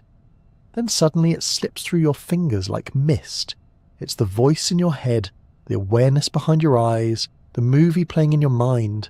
You experience it all day, every day, and yet explaining what it is, where it comes from, or how it works is like trying to describe the taste of water to someone who's never been thirsty. You just know it, you feel it, but how do you explain it? At its most basic, consciousness is the state of being aware of yourself, your thoughts, your environment. But that definition, while neat, doesn't do justice to the staggering complexity hiding behind the curtain. Because really what makes consciousness so puzzling isn't that we have it, it's that we experience it. We don't just detect a light, we see it. We don't just hear frequencies, we listen to music. We don't just register pain, we feel the sting. There's a quality to awareness, a depth to being alive, that seems to go beyond neurons firing in the dark. Scientists call this the hard problem of consciousness, a term coined by philosopher David Chalmers. The easy problems, by comparison, are things like, how does the brain process visual information? How do we store memories? What neural circuits are involved in decision-making? These are difficult, yes, but in principle they can be solved through standard scientific investigation. The hard problem is different. It asks, why does all that information processing feel like something? Why is there an inner world at all? Your brain is, as far as we can tell, a 3-pound lump of tissue running on electrical and chemical signals. And yet somehow, from that biological machinery emerges a mind that can reflect, imagine, enjoy sunsets, worry about taxes, and wonder what happens after death. It's as if your brain is playing a movie that only you can see, and no one's quite sure how the projector works. Let's start by zooming in on what's actually happening inside your head. Right now, billions of neurons are communicating through tiny electrical impulses, forming patterns and networks that give rise to everything from your breathing to your personality. Different regions of the brain specialize in different tasks. The visual cortex processes sight. The motor cortex controls movement. The prefrontal cortex handles planning, decision-making, and social behavior. But consciousness doesn't seem to reside in any one of these areas. Instead, it appears to emerge from the way they interact. Think of it like an orchestra. No single instrument makes the symphony. It's the coordinated activity of all of them playing together that creates the music. In the same way, consciousness may arise not from a single consciousness center in the brain, but from the integration of multiple processes, vision, touch, memory, emotion, all woven into a unified experience. This idea is sometimes called the global workspace theory. It suggests that consciousness functions like a theatre, where various subconscious processes compete for the spotlight. When a thought, sensation, or memory wins that competition, it becomes part of your conscious awareness, center stage, bathed in light. The rest stays behind the curtain. According to this theory, consciousness is what happens when information is broadcast widely across different parts of the brain. Your senses feed in data. Your memory supplies context. Your attention system decides what's worth focusing on. And once all that comes together, it gets published, so to speak, to the entire brain. The result is the feeling of being aware is not magic, just a highly complex coordinated exchange of information. But while this helps describe the mechanics of consciousness, it still doesn't quite answer the deeper question. Why does this information exchange feel like anything at all? Why isn't it just a cold, unconscious computation, like a calculator crunching numbers? That's where things get tricky. One emerging approach to this question is known as integrated information theory, or IIT for short. This theory proposes that consciousness arises from systems that are both highly integrated and highly differentiated. In other words, a conscious system must have parts that are deeply interconnected so they can influence each other, and parts that are unique, so the system as a whole has many possible states. The more complex and unified this information processing, the greater the level of consciousness. According to IIT, consciousness is not something added to a system. It is the structure of the system itself. It's an intrinsic property, like mass or charge. This means that in theory, any system with the right structure could be conscious, even a computer, a robot, or perhaps something stranger. Of course, that raises eyebrows. Does this mean your phone has a tiny glimmer of awareness? Probably not, unless it's processing information in a deeply integrated and differentiated way. Most artificial systems today are not built like that, but it does mean that consciousness might not be limited to biological organisms. It could be a feature of any system that meets the right conditions. There's another school of thought known as higher order thought theory. This one proposes that consciousness depends on a kind of meta-awareness, the ability not just to have thoughts or sensations, but to know that you're having them. A dog might feel pain, but a human can feel pain and reflect on it. I am in pain, and I wish it would stop. According to this view, self-awareness is a necessary ingredient in conscious experience. It's not enough to process information, you need a mental mirror to look back at yourself. But what about creatures that don't have this kind of meta-awareness? Are they conscious in some smaller way? That's still hotly debated. Some researchers argue that consciousness comes in degrees. A fish may not ponder the meaning of life, but it probably experiences the world in some way. Maybe a simpler, more fragmented kind of consciousness. Others draw a sharper line between true awareness and mere reactivity. If a robot dodges an obstacle, is it aware of the obstacle, or is it just following its programming? This question has become even more pressing with the rise of artificial intelligence. As machines become more sophisticated, able to converse, learn, and even mimic emotion, we start to wonder, could they ever be truly conscious? Most experts say we're not there yet. Today's AI, no matter how convincing, is still running on complex pattern recognition, not awareness. It doesn't feel joy or curiosity. It doesn't know anything. It just calculates. But as our technology evolves, it's not unthinkable that we might someday build systems that process information in ways similar to the human brain. And then the question won't be, can we build a conscious machine? But how would we know if we did? One of the strangest features of consciousness is that it creates the illusion of a unified self, a continuous I watching the world unfold. But as we've seen, the brain doesn't work that way. There is no single command center or inner homunculus pulling the levers. The sense of self is stitched together from many threads: sensory input, memory, emotion, language, and yet it feels like a seamless whole. This illusion is so strong that we rarely question it. But neuroscience has shown us that the self can be divided, altered, even temporarily erased under certain conditions. People with dissociative disorders, for example, sometimes report feeling disconnected from their bodies or emotions, as if observing themselves from outside. Patients undergoing brain surgery while awake have described their sense of self shifting or fragmenting, depending on which areas of the brain are stimulated. And under the influence of certain psychedelic substances, users often report a total loss of ego, the feeling that the boundary between self and world has dissolved. These experiences suggest that consciousness is not monolithic. It's a construction, flexible and changeable, rooted in brain activity that can be modulated in many ways. Which raises yet another question. Where does the conscious experience begin and end? Does it flicker on and off as we sleep? Does it exist in babies before they form language? What about people in comas or in vegetative states? Modern neuroimaging has made it possible to look for signs of awareness in patients who appear unresponsive. In one famous study, researchers asked a patient in a vegetative state to imagine playing tennis. Astonishingly, brain scans showed activity in the motor planning areas, just as you'd expect from someone actually imagining that scenario. In some cases, patients were even able to answer yes or no questions using imagined tasks to light up different parts of the brain. These studies suggest that consciousness may persist even when all outward signs are gone. It may be quieter, harder to detect, but not absent.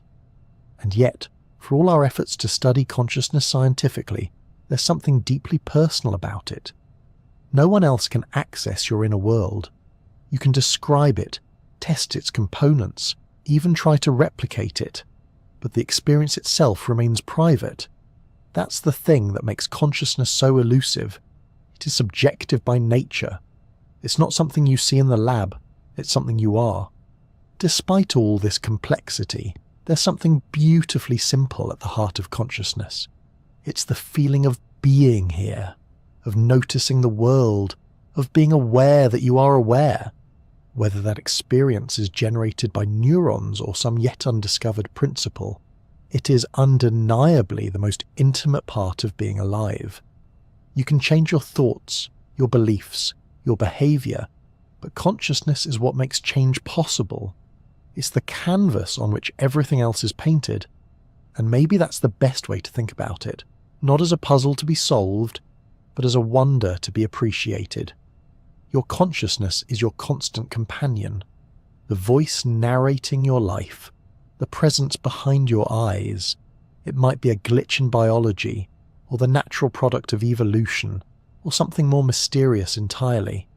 But whatever it is, it's yours, and right now, it's gently keeping you company. Imagine walking into a crowded room.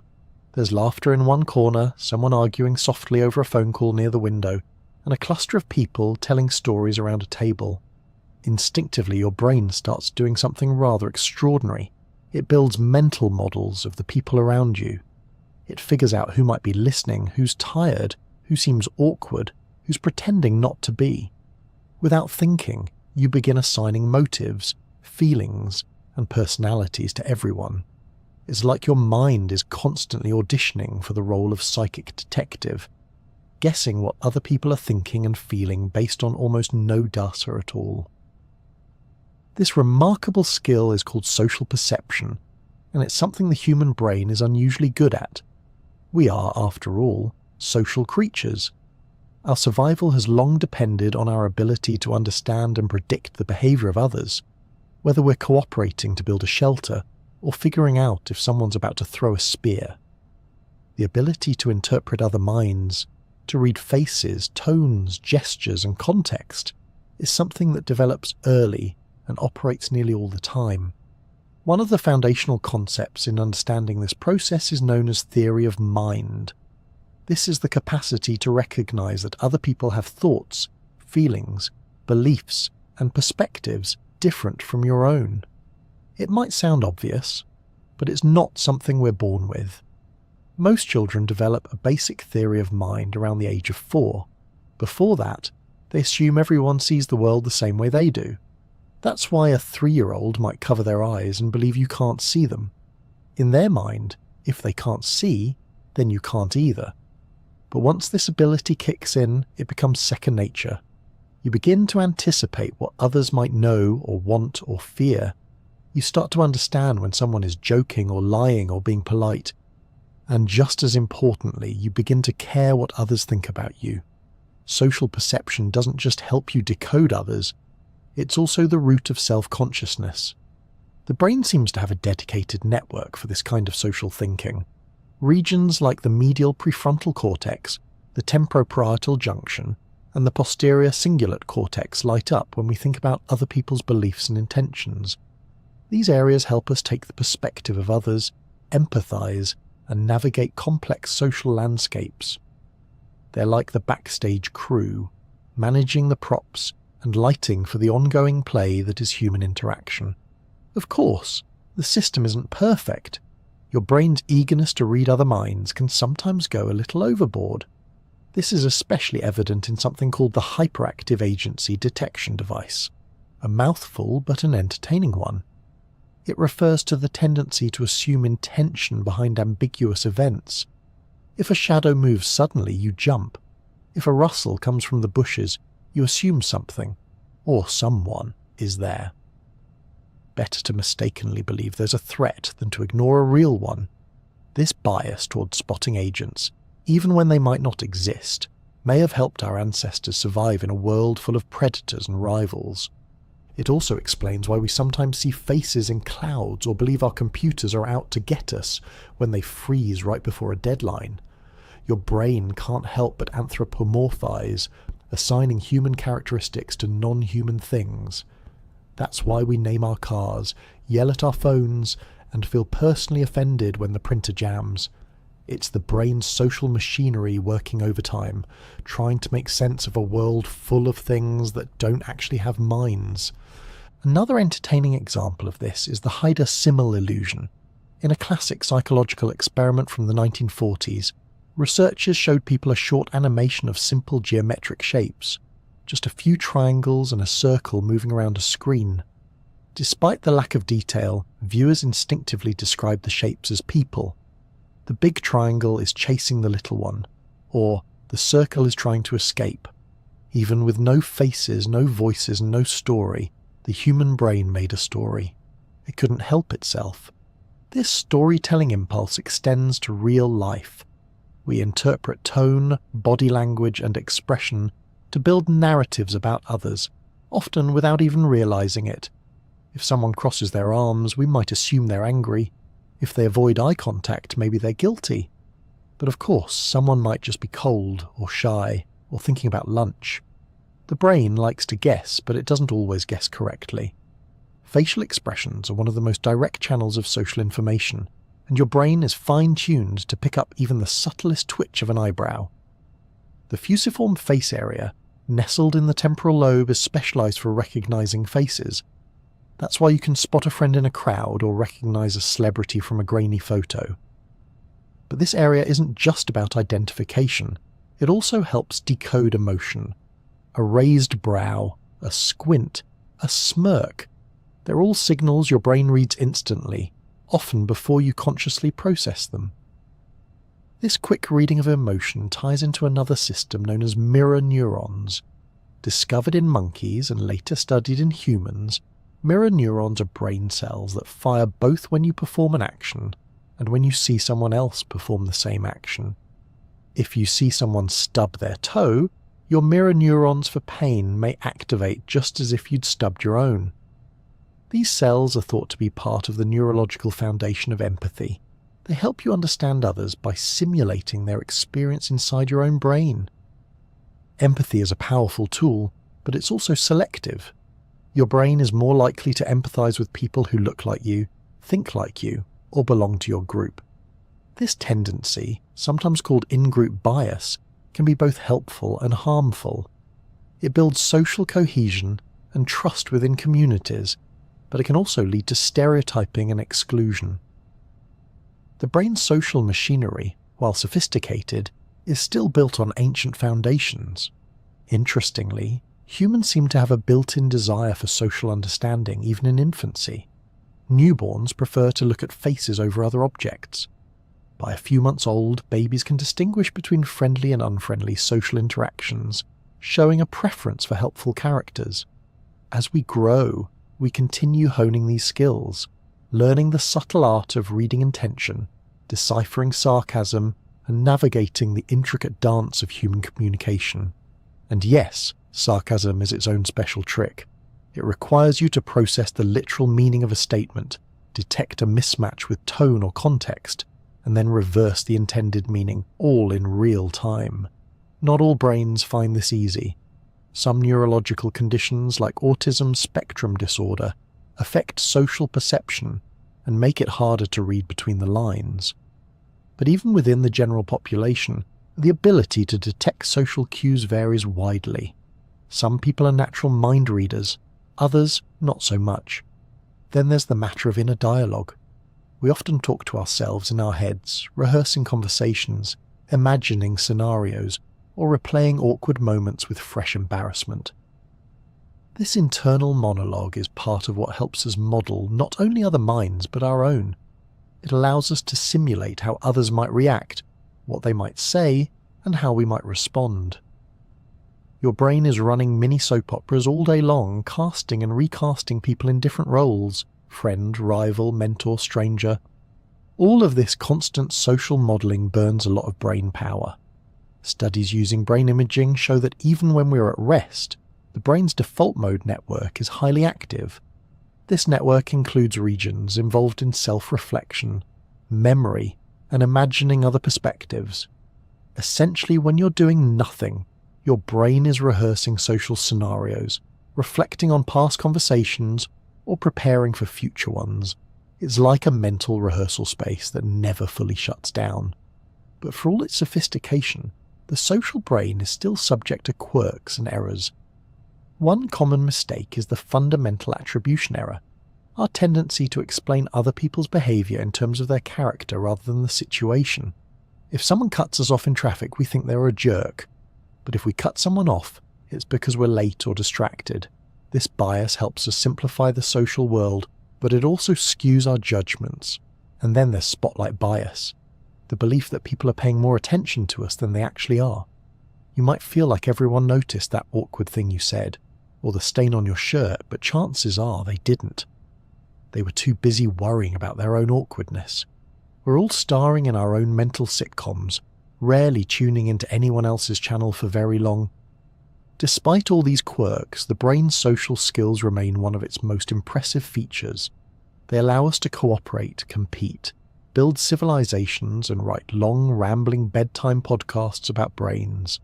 Every glance, every nod, every raised eyebrow is processed, interpreted, and woven into a constantly evolving story about the people around us. The human brain didn't evolve in isolation. It evolved in groups, in families, tribes, communities. Understanding others was never optional. It was survival. And while today's social landscape may involve more emojis and fewer saber-toothed tigers, the underlying machinery hasn't changed all that much.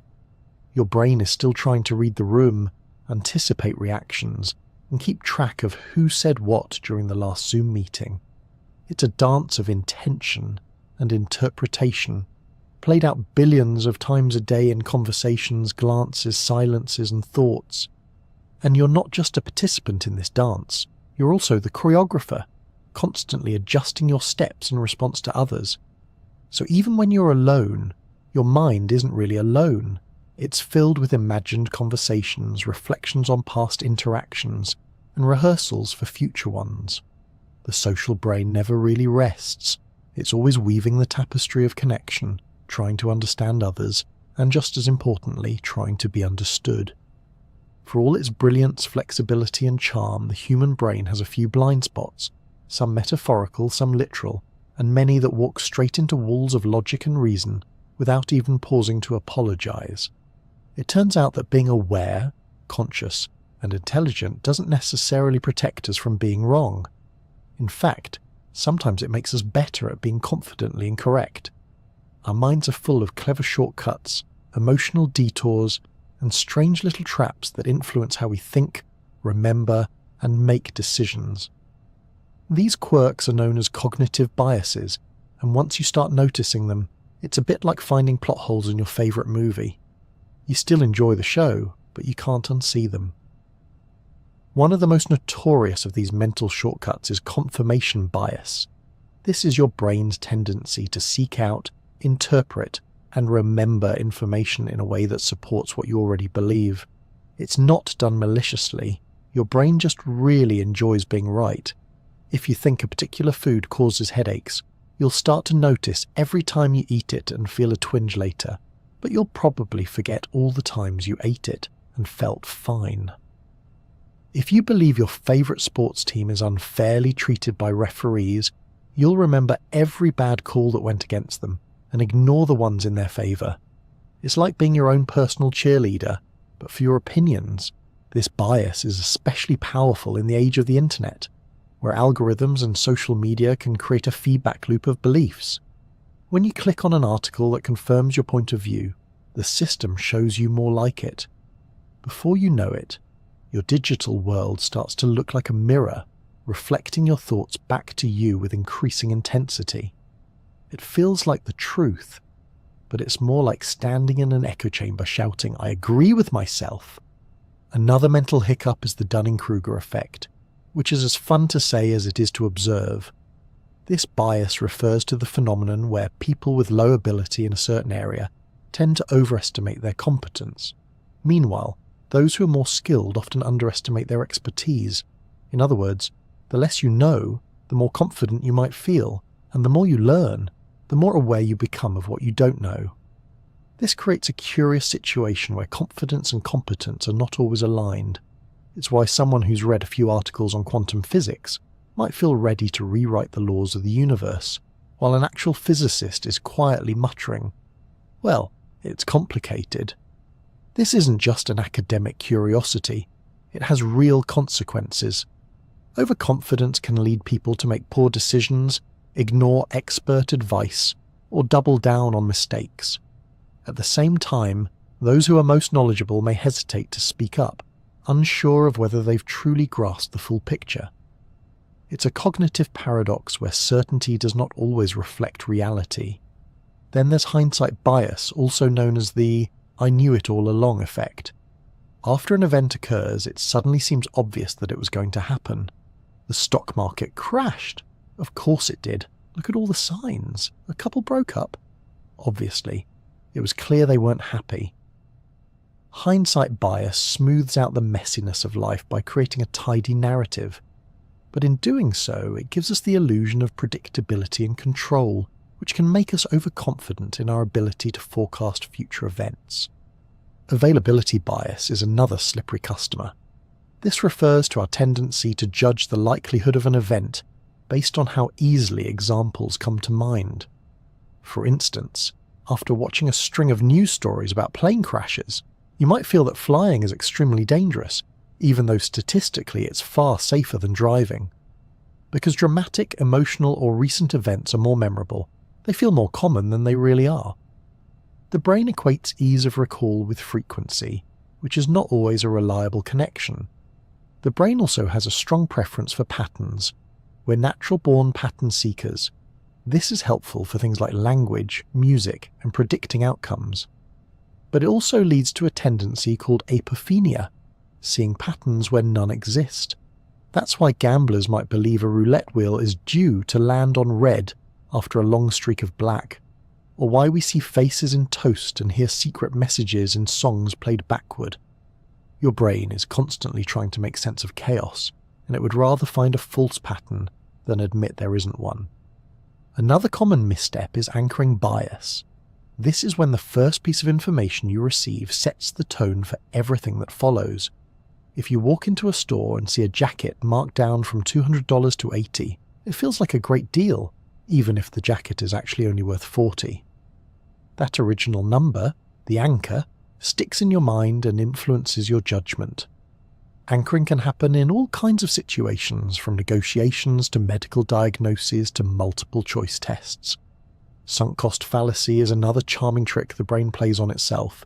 This is the tendency to continue investing in something because of the time, money, or effort already spent, even when it's clearly not working. Maybe you've kept watching a show you don't enjoy just because you're already 4 seasons in, or stayed in a long, awkward dinner because you ordered the expensive entree. The brain resists walking away because it feels like admitting defeat. But logically, past investments shouldn't influence future decisions.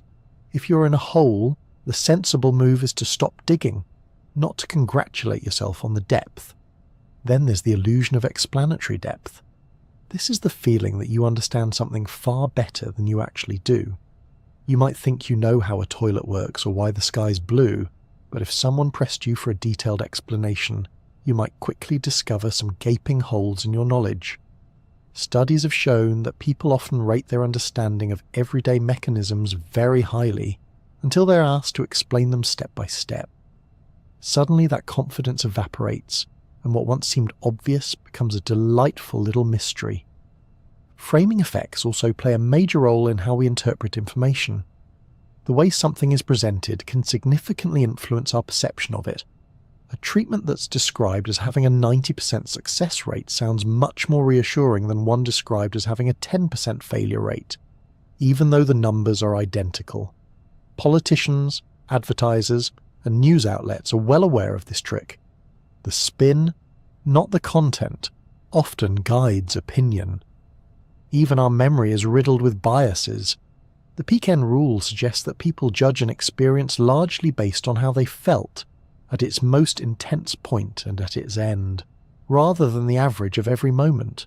That's why a vacation that ended with a beautiful sunset might be remembered more fondly than one that was objectively more fun but ended with a missed flight. Your brain isn't a fair recorder of events. It's more like a storyteller with a flair for drama and a weakness for happy endings. Cognitive dissonance is another slippery character. It describes the uncomfortable tension that arises when your beliefs and behaviours are out of sync. To reduce that tension, your brain might change your beliefs to match your actions. If you go out of your way to do something unpleasant, you might convince yourself it was worthwhile just to make the effort feel justified. This is partly why people become more loyal to groups or ideas they've suffered for. The brain wants consistency, and if it can't change the action, it'll change the story. Groupthink is a social version of many of these biases rolled into one. When people in a group prioritize harmony over accuracy, they may suppress dissenting opinions and avoid critical thinking. This can lead to poor decisions, missed warning signs, and a false sense of consensus. The desire to belong can sometimes override the desire to be right. You nod along with the group, even when your gut says something's off. We're wired to conform. It kept us from getting exiled from the tribe.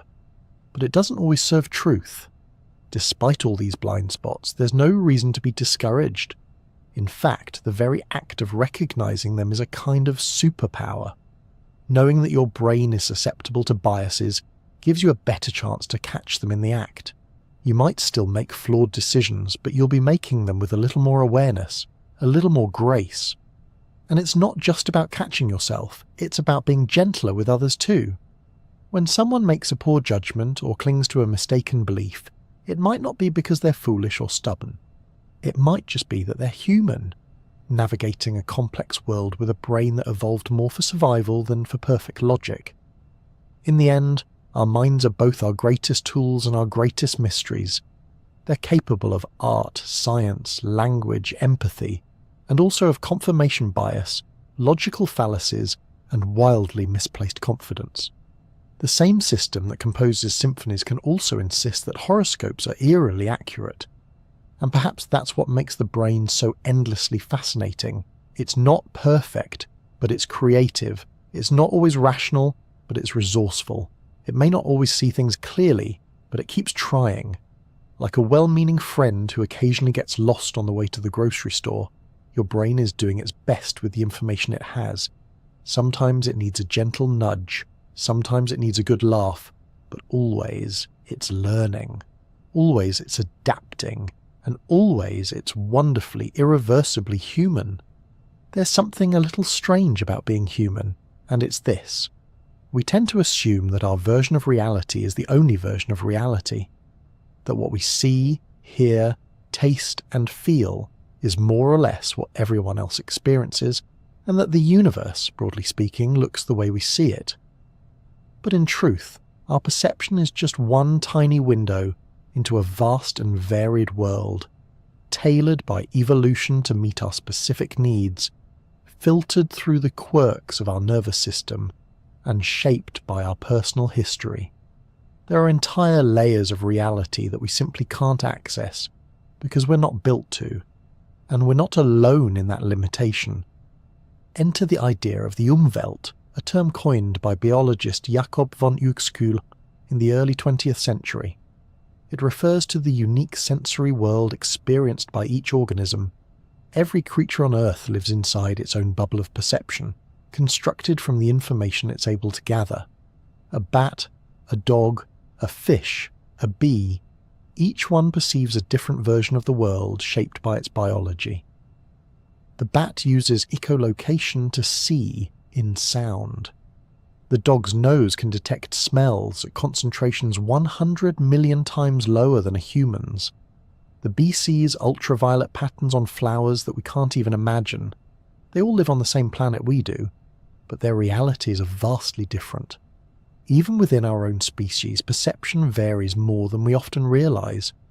People with color blindness experience the visual world in a subtly altered palette. Those with synesthesia may taste words or see colors when they hear music. Individuals with autism may process sensory input in ways that feel overwhelming or unusually detailed. The brain doesn't provide a single, fixed model of the world. It crafts a version that works well enough for each individual. But let's zoom out for a moment and appreciate just how limited the standard human Umwelt really is. Our eyes, for example, are sensitive to only a tiny sliver of the electromagnetic spectrum. We call this narrow-band visible light, which is a bit optimistic considering how much we don't see. We can't detect infrared light, which snakes use to track warm-blooded prey. We can't see ultraviolet, which butterflies use to find mates. We can't perceive X-rays, gamma rays, microwaves, or radio waves without external tools. Our vision is impressive, for us, but it's hardly comprehensive. Sound is another area where our perception is modest. The average human ear can detect frequencies between about 20 Hz and 20,000 Hz.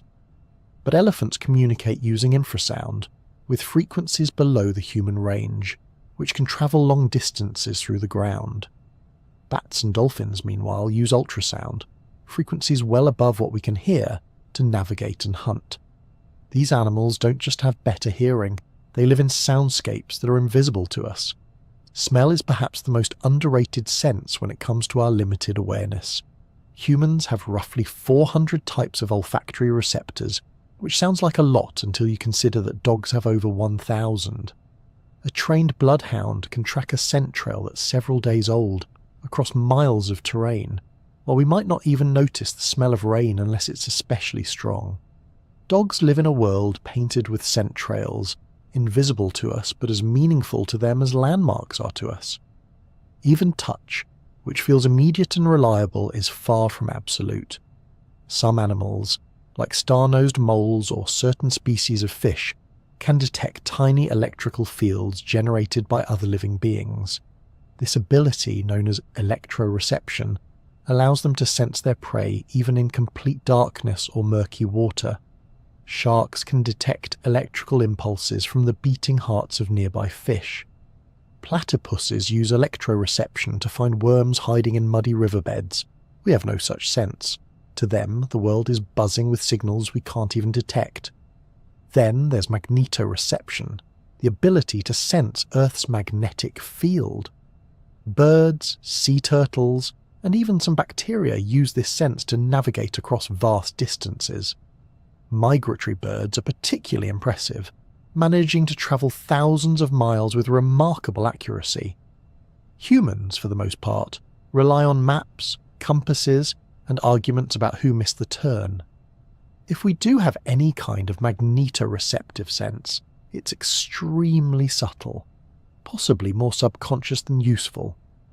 What all this means is that our experience of reality is deeply biased by the kinds of information our brains are able to process.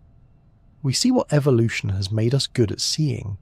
We hear what we need to survive and communicate. Our senses are tuned not for truth, but for function. Nature doesn't care if we experience the full richness of the universe.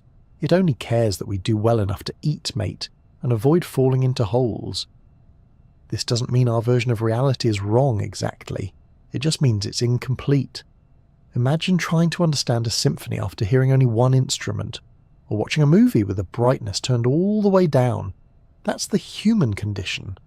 We get a beautiful but partial picture, and we build our understanding of the world on that foundation. Fortunately, our brains come with one amazing workaround: imagination. Even though our senses are limited, we can build tools that extend them. Telescopes let us see light from galaxies billions of light years away. Microscopes open up the world of bacteria and cells. Radio antennas catch whispers from the stars. Infrared cameras show us heat, and brain scanners reveal the ghostly flickers of neural activity that underlie thought itself. Through science and technology, we've built extensions of our own senses. They allow us to peer beyond the boundaries of our umwelt, to explore realities that no unaided human could ever witness. In a way, we've become like sensory symbionts, pairing our brains with machines to expand our view of the universe, and that expansion is humbling. The more we discover, the more we realize how much there is that we can't detect directly. There's something both thrilling and a little dizzying about this. We live our entire lives on a narrow ridge of perception, surrounded on all sides by the vastness of the unknown. The world we think of as normal is just one possibility among countless others. To a bee, a flower glows with ultraviolet patterns. To a snake, the same flower radiates warmth. To us, it's just a colour and a scent. Which version is real? Arguably all of them. Each species sees the world as it needs to, carving out a unique sliver of reality based on its tools and needs. The more you think about it, the more reality starts to feel less like a single, objective truth, and more like a mosaic. Millions of different experiences layered over the same basic world. Imagine a planet teeming with overlapping sensory maps, each tailored to a different way of life. That's what Earth is. We're not just sharing space with other species, we're sharing it with entirely different worlds of perception. Even within humans, culture and language can shape perception in subtle ways. Some languages have more words for colours than others. Some cultures emphasize different spatial relationships, like using cardinal directions instead of left and right. These differences can influence how people think and remember. In one study, people who use north, south, east and west in everyday speech were better at staying oriented in unfamiliar places because they were constantly tracking direction. Other research has shown that learning new ways to label sensations can change how you experience them. Wine tasters, for instance, don't necessarily taste more than the average person. They've just trained their brains to notice and name specific flavour notes. The more vocabulary you have for a sensation, the richer your perception of it becomes. Words give structure to experience, helping the brain carve meaning out of the raw material of the senses. This idea that language, culture and biology all shape what we perceive highlights just how slippery reality can be. It's not fixed. It's built moment by moment out of sensory input, memory and expectation. And that's not a weakness. It's an incredible strength. It means the brain is flexible, capable of constructing a wide range of realities depending on what's needed. It also means we have to be cautious, because if your brain is always building reality from scratch, it's also vulnerable to distortion. You might assume you're seeing the world clearly, when in fact you're only seeing what your senses allow, and your mind expects. Awareness of those limits can make you more curious, more humble, and maybe even a little more compassionate. Everyone is walking through a different version of the world, and some of those versions are invisible to us but no less real. So the next time you look out at the world, try to remember that you're peeking through a narrow keyhole. A beautiful one, yes, but just one of many. The world around you is not static, objective, or complete.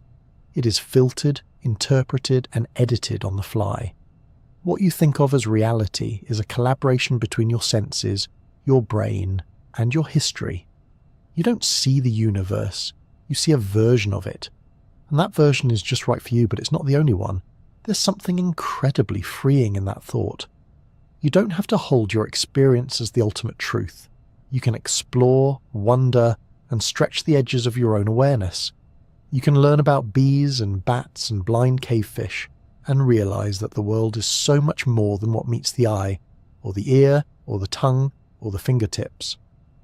Reality is not a single story told one way. It's a collection of voices, perspectives, and sensory maps. And in the grand chorus of perception, your voice is just one beautiful note. Not the whole song, but a vital part of it. Time is one of those things that seems simple until you start thinking about it. A clock ticks, the sun rises and sets, you get older, things change. Easy enough, right? But the moment you really pause and start poking at it, time reveals itself as a profoundly weird, bendable, and deeply personal phenomenon. It's something we all experience, but not in the same way, not even close. Physicists will tell you that time is a dimension, much like space. In Einstein's theory of relativity, time and space are woven together into a single fabric called space-time. And according to that theory, time doesn't tick along at the same rate for everyone. If you're moving very fast, or you're near a massive object like a planet or black hole, time slows down for you relative to someone else. This isn't science fiction. It's been measured. Astronauts on the International Space Station age a tiny bit more slowly than people on Earth, thanks to time dilation. The difference is minuscule, but it's real. That's time on a cosmic scale. But the strangeness doesn't end with physics. Inside your head, time gets even messier.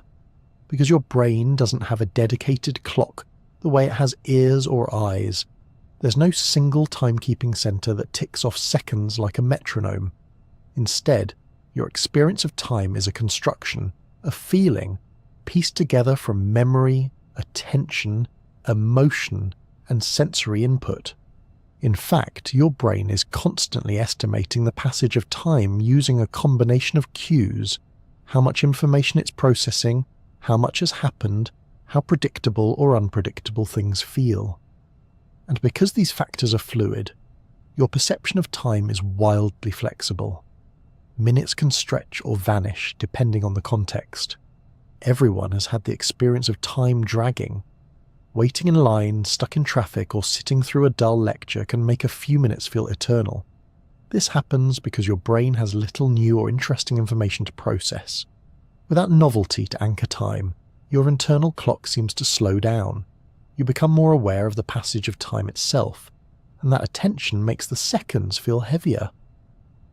On the other hand, when you're deeply engaged, laughing with friends, watching a great movie, or getting lost in a creative project, hours can pass without you noticing. Psychologists call this state flow, and it's one of the most enjoyable ways to experience time. In flow, your sense of self recedes, distractions fade, and you stop tracking time altogether. Ironically, it's only afterward that you realize how much time has passed. During the experience, time becomes irrelevant. Your age also plays a big role in how you perceive time. For children, days can feel long and summers stretch forever, but as you get older, the years seem to fly by. One popular explanation for this is the proportional theory of time perception. When you're 5 years old, 1 year is a fifth of your life, a huge chunk. When you're 50, 1 year is just a 50th. Each passing year becomes a smaller fraction of your total experience, and subjectively, that makes it feel shorter. But it's not just about proportion, it's also about novelty. New experiences create rich memories, and those memories make time feel full and expansive in retrospect. Think of a year when you moved to a new place, started a new job, or travelled a lot. Chances are that year feels longer in hindsight than a year filled with routine.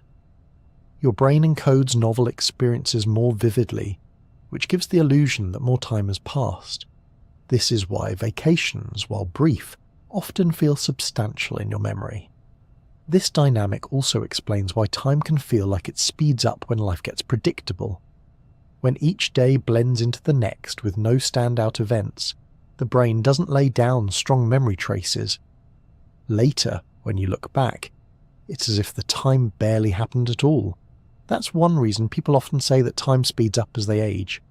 Not because the days are shorter, but because fewer novel experiences are being stored with vivid detail. Emotion plays a powerful role too. High-stress moments can make time feel both fast and slow, depending on how you're paying attention. In a sudden emergency, like a car accident, people often report that everything seemed to move in slow motion. One explanation for this is that the brain, under threat, ramps up attention and encoding. You remember more detail, and that extra detail makes the moment seem longer in hindsight. Interestingly, actual time perception during the event doesn't change much. It's the memory of it that stretches. Conversely, Fear and anxiety can compress your perception of time while you're waiting.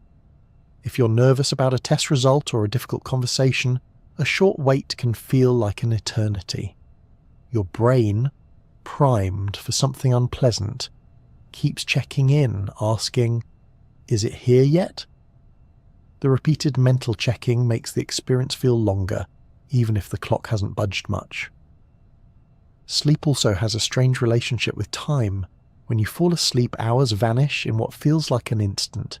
You lie down, close your eyes, and suddenly it's morning. But dreams, those wild, vivid simulations, often feel like they stretch across hours, even if they only last a few minutes in real time.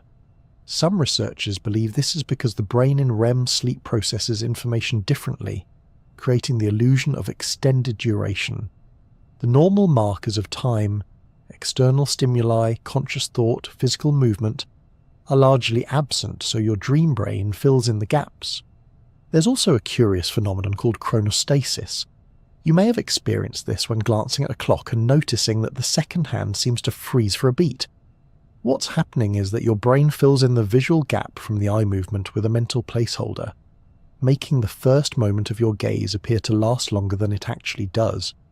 It's a little illusion created by the brain's need to maintain a seamless narrative of time, even when the data is momentarily missing. In fact, your brain is constantly smoothing out your perception of time, stitching together sensory inputs and internal processes into something that feels continuous and flowing. But it's not actually real time in the way you might assume. There's always a small lag, usually a few hundred milliseconds, between when something happens and when you consciously experience it. Your brain is running a little behind, buffering reality like a cautious video stream.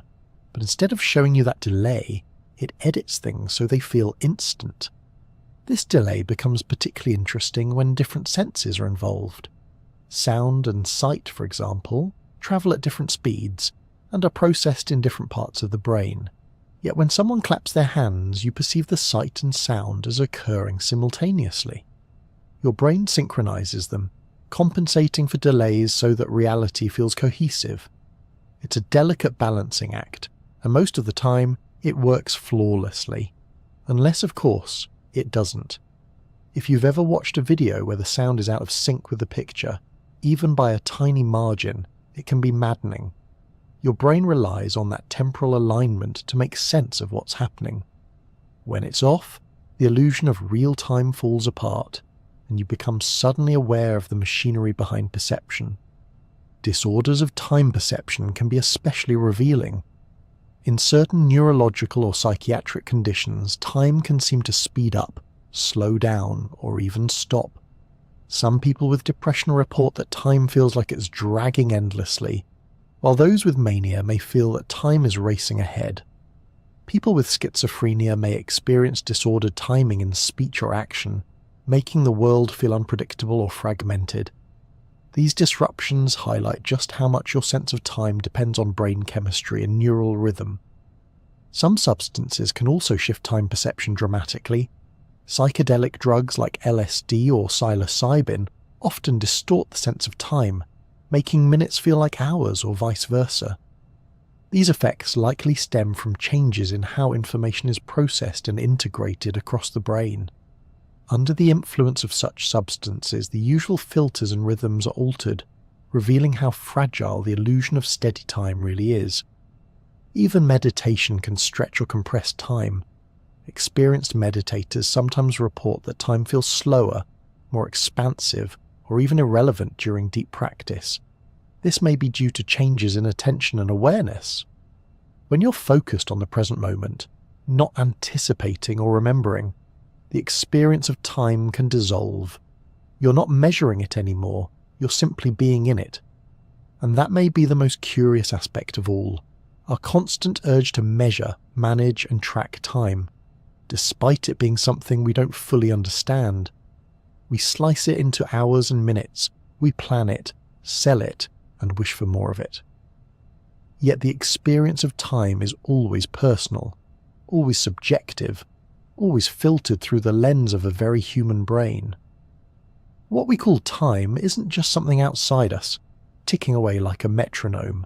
It's something our brains are actively constructing, interpreting, smoothing, stretching, and squeezing. It changes depending on where we are, how we feel, what we're doing, and what we remember. Time isn't just on the clock, it's in the mind. And the mind, as we've seen, is a highly creative editor.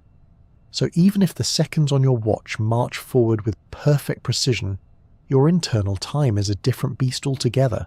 It dances, skips, meanders, and occasionally takes a nap. And that's part of what makes being human so interesting. We don't just measure time, we feel it. And in feeling it, we shape the story of our lives. There's a peculiar paradox at the heart of being human. On one hand, you're this squishy, biology-based creature navigating the world with your senses and thoughts and feelings. On the other hand, you're also a meaning-making machine, constantly weaving stories, assigning significance and trying to figure out what it all means. We aren't just conscious, we're conscious that we're conscious. We wonder about our purpose, our identity, and whether the universe has anything resembling a plan for us, or whether we're just a clever accident on a rock spinning through space. Meaning, in this context, isn't just philosophical musing. It's a core feature of how the brain operates. You seek patterns, you look for connections, and you interpret the world not as a series of disconnected facts, but as a coherent, meaningful narrative. This is your brain's default mode. It doesn't like randomness. It wants structure, even when none exists. Which is how we end up finding constellations in the stars, metaphors in the weather, and symbolism in our soup. Much of this meaning-making process is rooted in pattern recognition. The brain is extraordinarily good at spotting patterns, so good in fact that it often finds them where none actually exist. This tendency is called apophenia, and it's responsible for everything from conspiracy theories to your uncanny ability to hear your name being called in a noisy crowd. Your brain is always scanning for the signal amidst the noise, and if it can't find a signal, it will invent one. This is not a bug in the system, it's a feature. A hyperactive pattern detector may lead to the occasional false alarm, but it also gives you the creative flexibility to imagine, hypothesize, and make leaps of intuition that a more rigid system might miss. Humans are also uniquely equipped with what's sometimes called a narrative instinct. You don't just see events, you turn them into stories. Even your own memories aren't stored as neutral recordings. They're shaped into narratives with causes and effects, heroes and villains, climaxes and resolutions. Your brain connects the dots to form meaning, and then it tells you a story about yourself and the world. That story may be inspiring, comforting, tragic, or utterly confusing, but it's yours, and it feels true. This sense of narrative isn't limited to personal memories. It stretches into every corner of human culture. Myths, legends, religions, novels, movies, history books. They're all systems of meaning that help us explain our place in the universe. They organize chaos. They give context to suffering. They provide frameworks for ethics, behavior, and belonging. A story can tell you where you came from, what you're supposed to do, and why it matters. Neuroscientists have even begun to explore what happens in the brain when we engage with stories. When you read or hear a compelling narrative, your brain activates many of the same areas that would be involved if you were actually experiencing those events. If a character runs, your motor cortex lights up.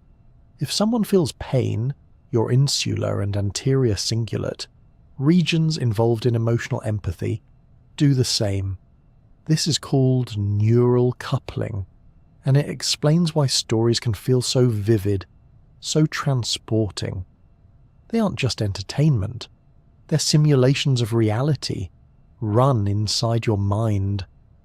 The construction of meaning isn't purely abstract. It has real, measurable effects on health and well-being. People who report a strong sense of purpose tend to live longer, experience lower rates of depression, and recover more quickly from illness. This isn't magic, it's biology.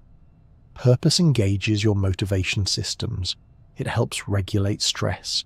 It gives you a reason to get out of bed, to connect with others, to persist through adversity. Viktor Frankl, a psychiatrist and Holocaust survivor, famously wrote that those who have a why to live can bear almost any how. That idea is now supported by decades of psychological research, but meaning doesn't always arise from the extraordinary.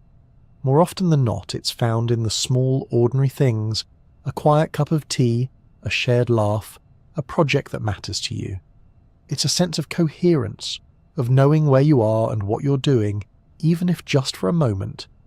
It doesn't require cosmic insight or spiritual awakening, though those certainly count. It can emerge from daily rituals, personal goals, or the simple act of caring for someone else. That said, the human drive for meaning can sometimes lead us astray. In our quest to make sense of suffering, we may blame ourselves or others for things beyond anyone's control.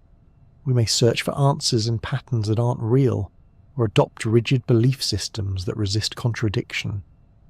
The same machinery that helps us find beauty and order can also reinforce prejudice, superstition, or fear. Meaning is a double-edged sword. It can heal, but it can also confine. This tension is especially clear when we face uncertainty. The brain dislikes uncertainty. It sees it as a threat. Ambiguity makes planning difficult. It increases anxiety. That's why we often prefer a bad explanation to no explanation at all. It's why conspiracy theories flourish in times of crisis, and why superstitions emerge when control is lacking. If the world feels chaotic, any story is better than none. It gives the illusion of predictability, of cause and effect. The brain's response to uncertainty is rooted in its architecture. The amygdala, which processes threat and fear, becomes more active when outcomes are ambiguous. The prefrontal cortex, which helps weigh evidence and reason through problems, works to resolve the tension, but it takes effort, and sometimes emotion wins. This is why beliefs formed under stress can be especially stubborn. They're emotionally sticky. They come with a sense of urgency, and the brain locks them in tightly to reduce future ambiguity. Despite these challenges, the search for meaning remains one of the most defining features of our species. We ask questions that no other creature does. Why am I here? What happens after I die?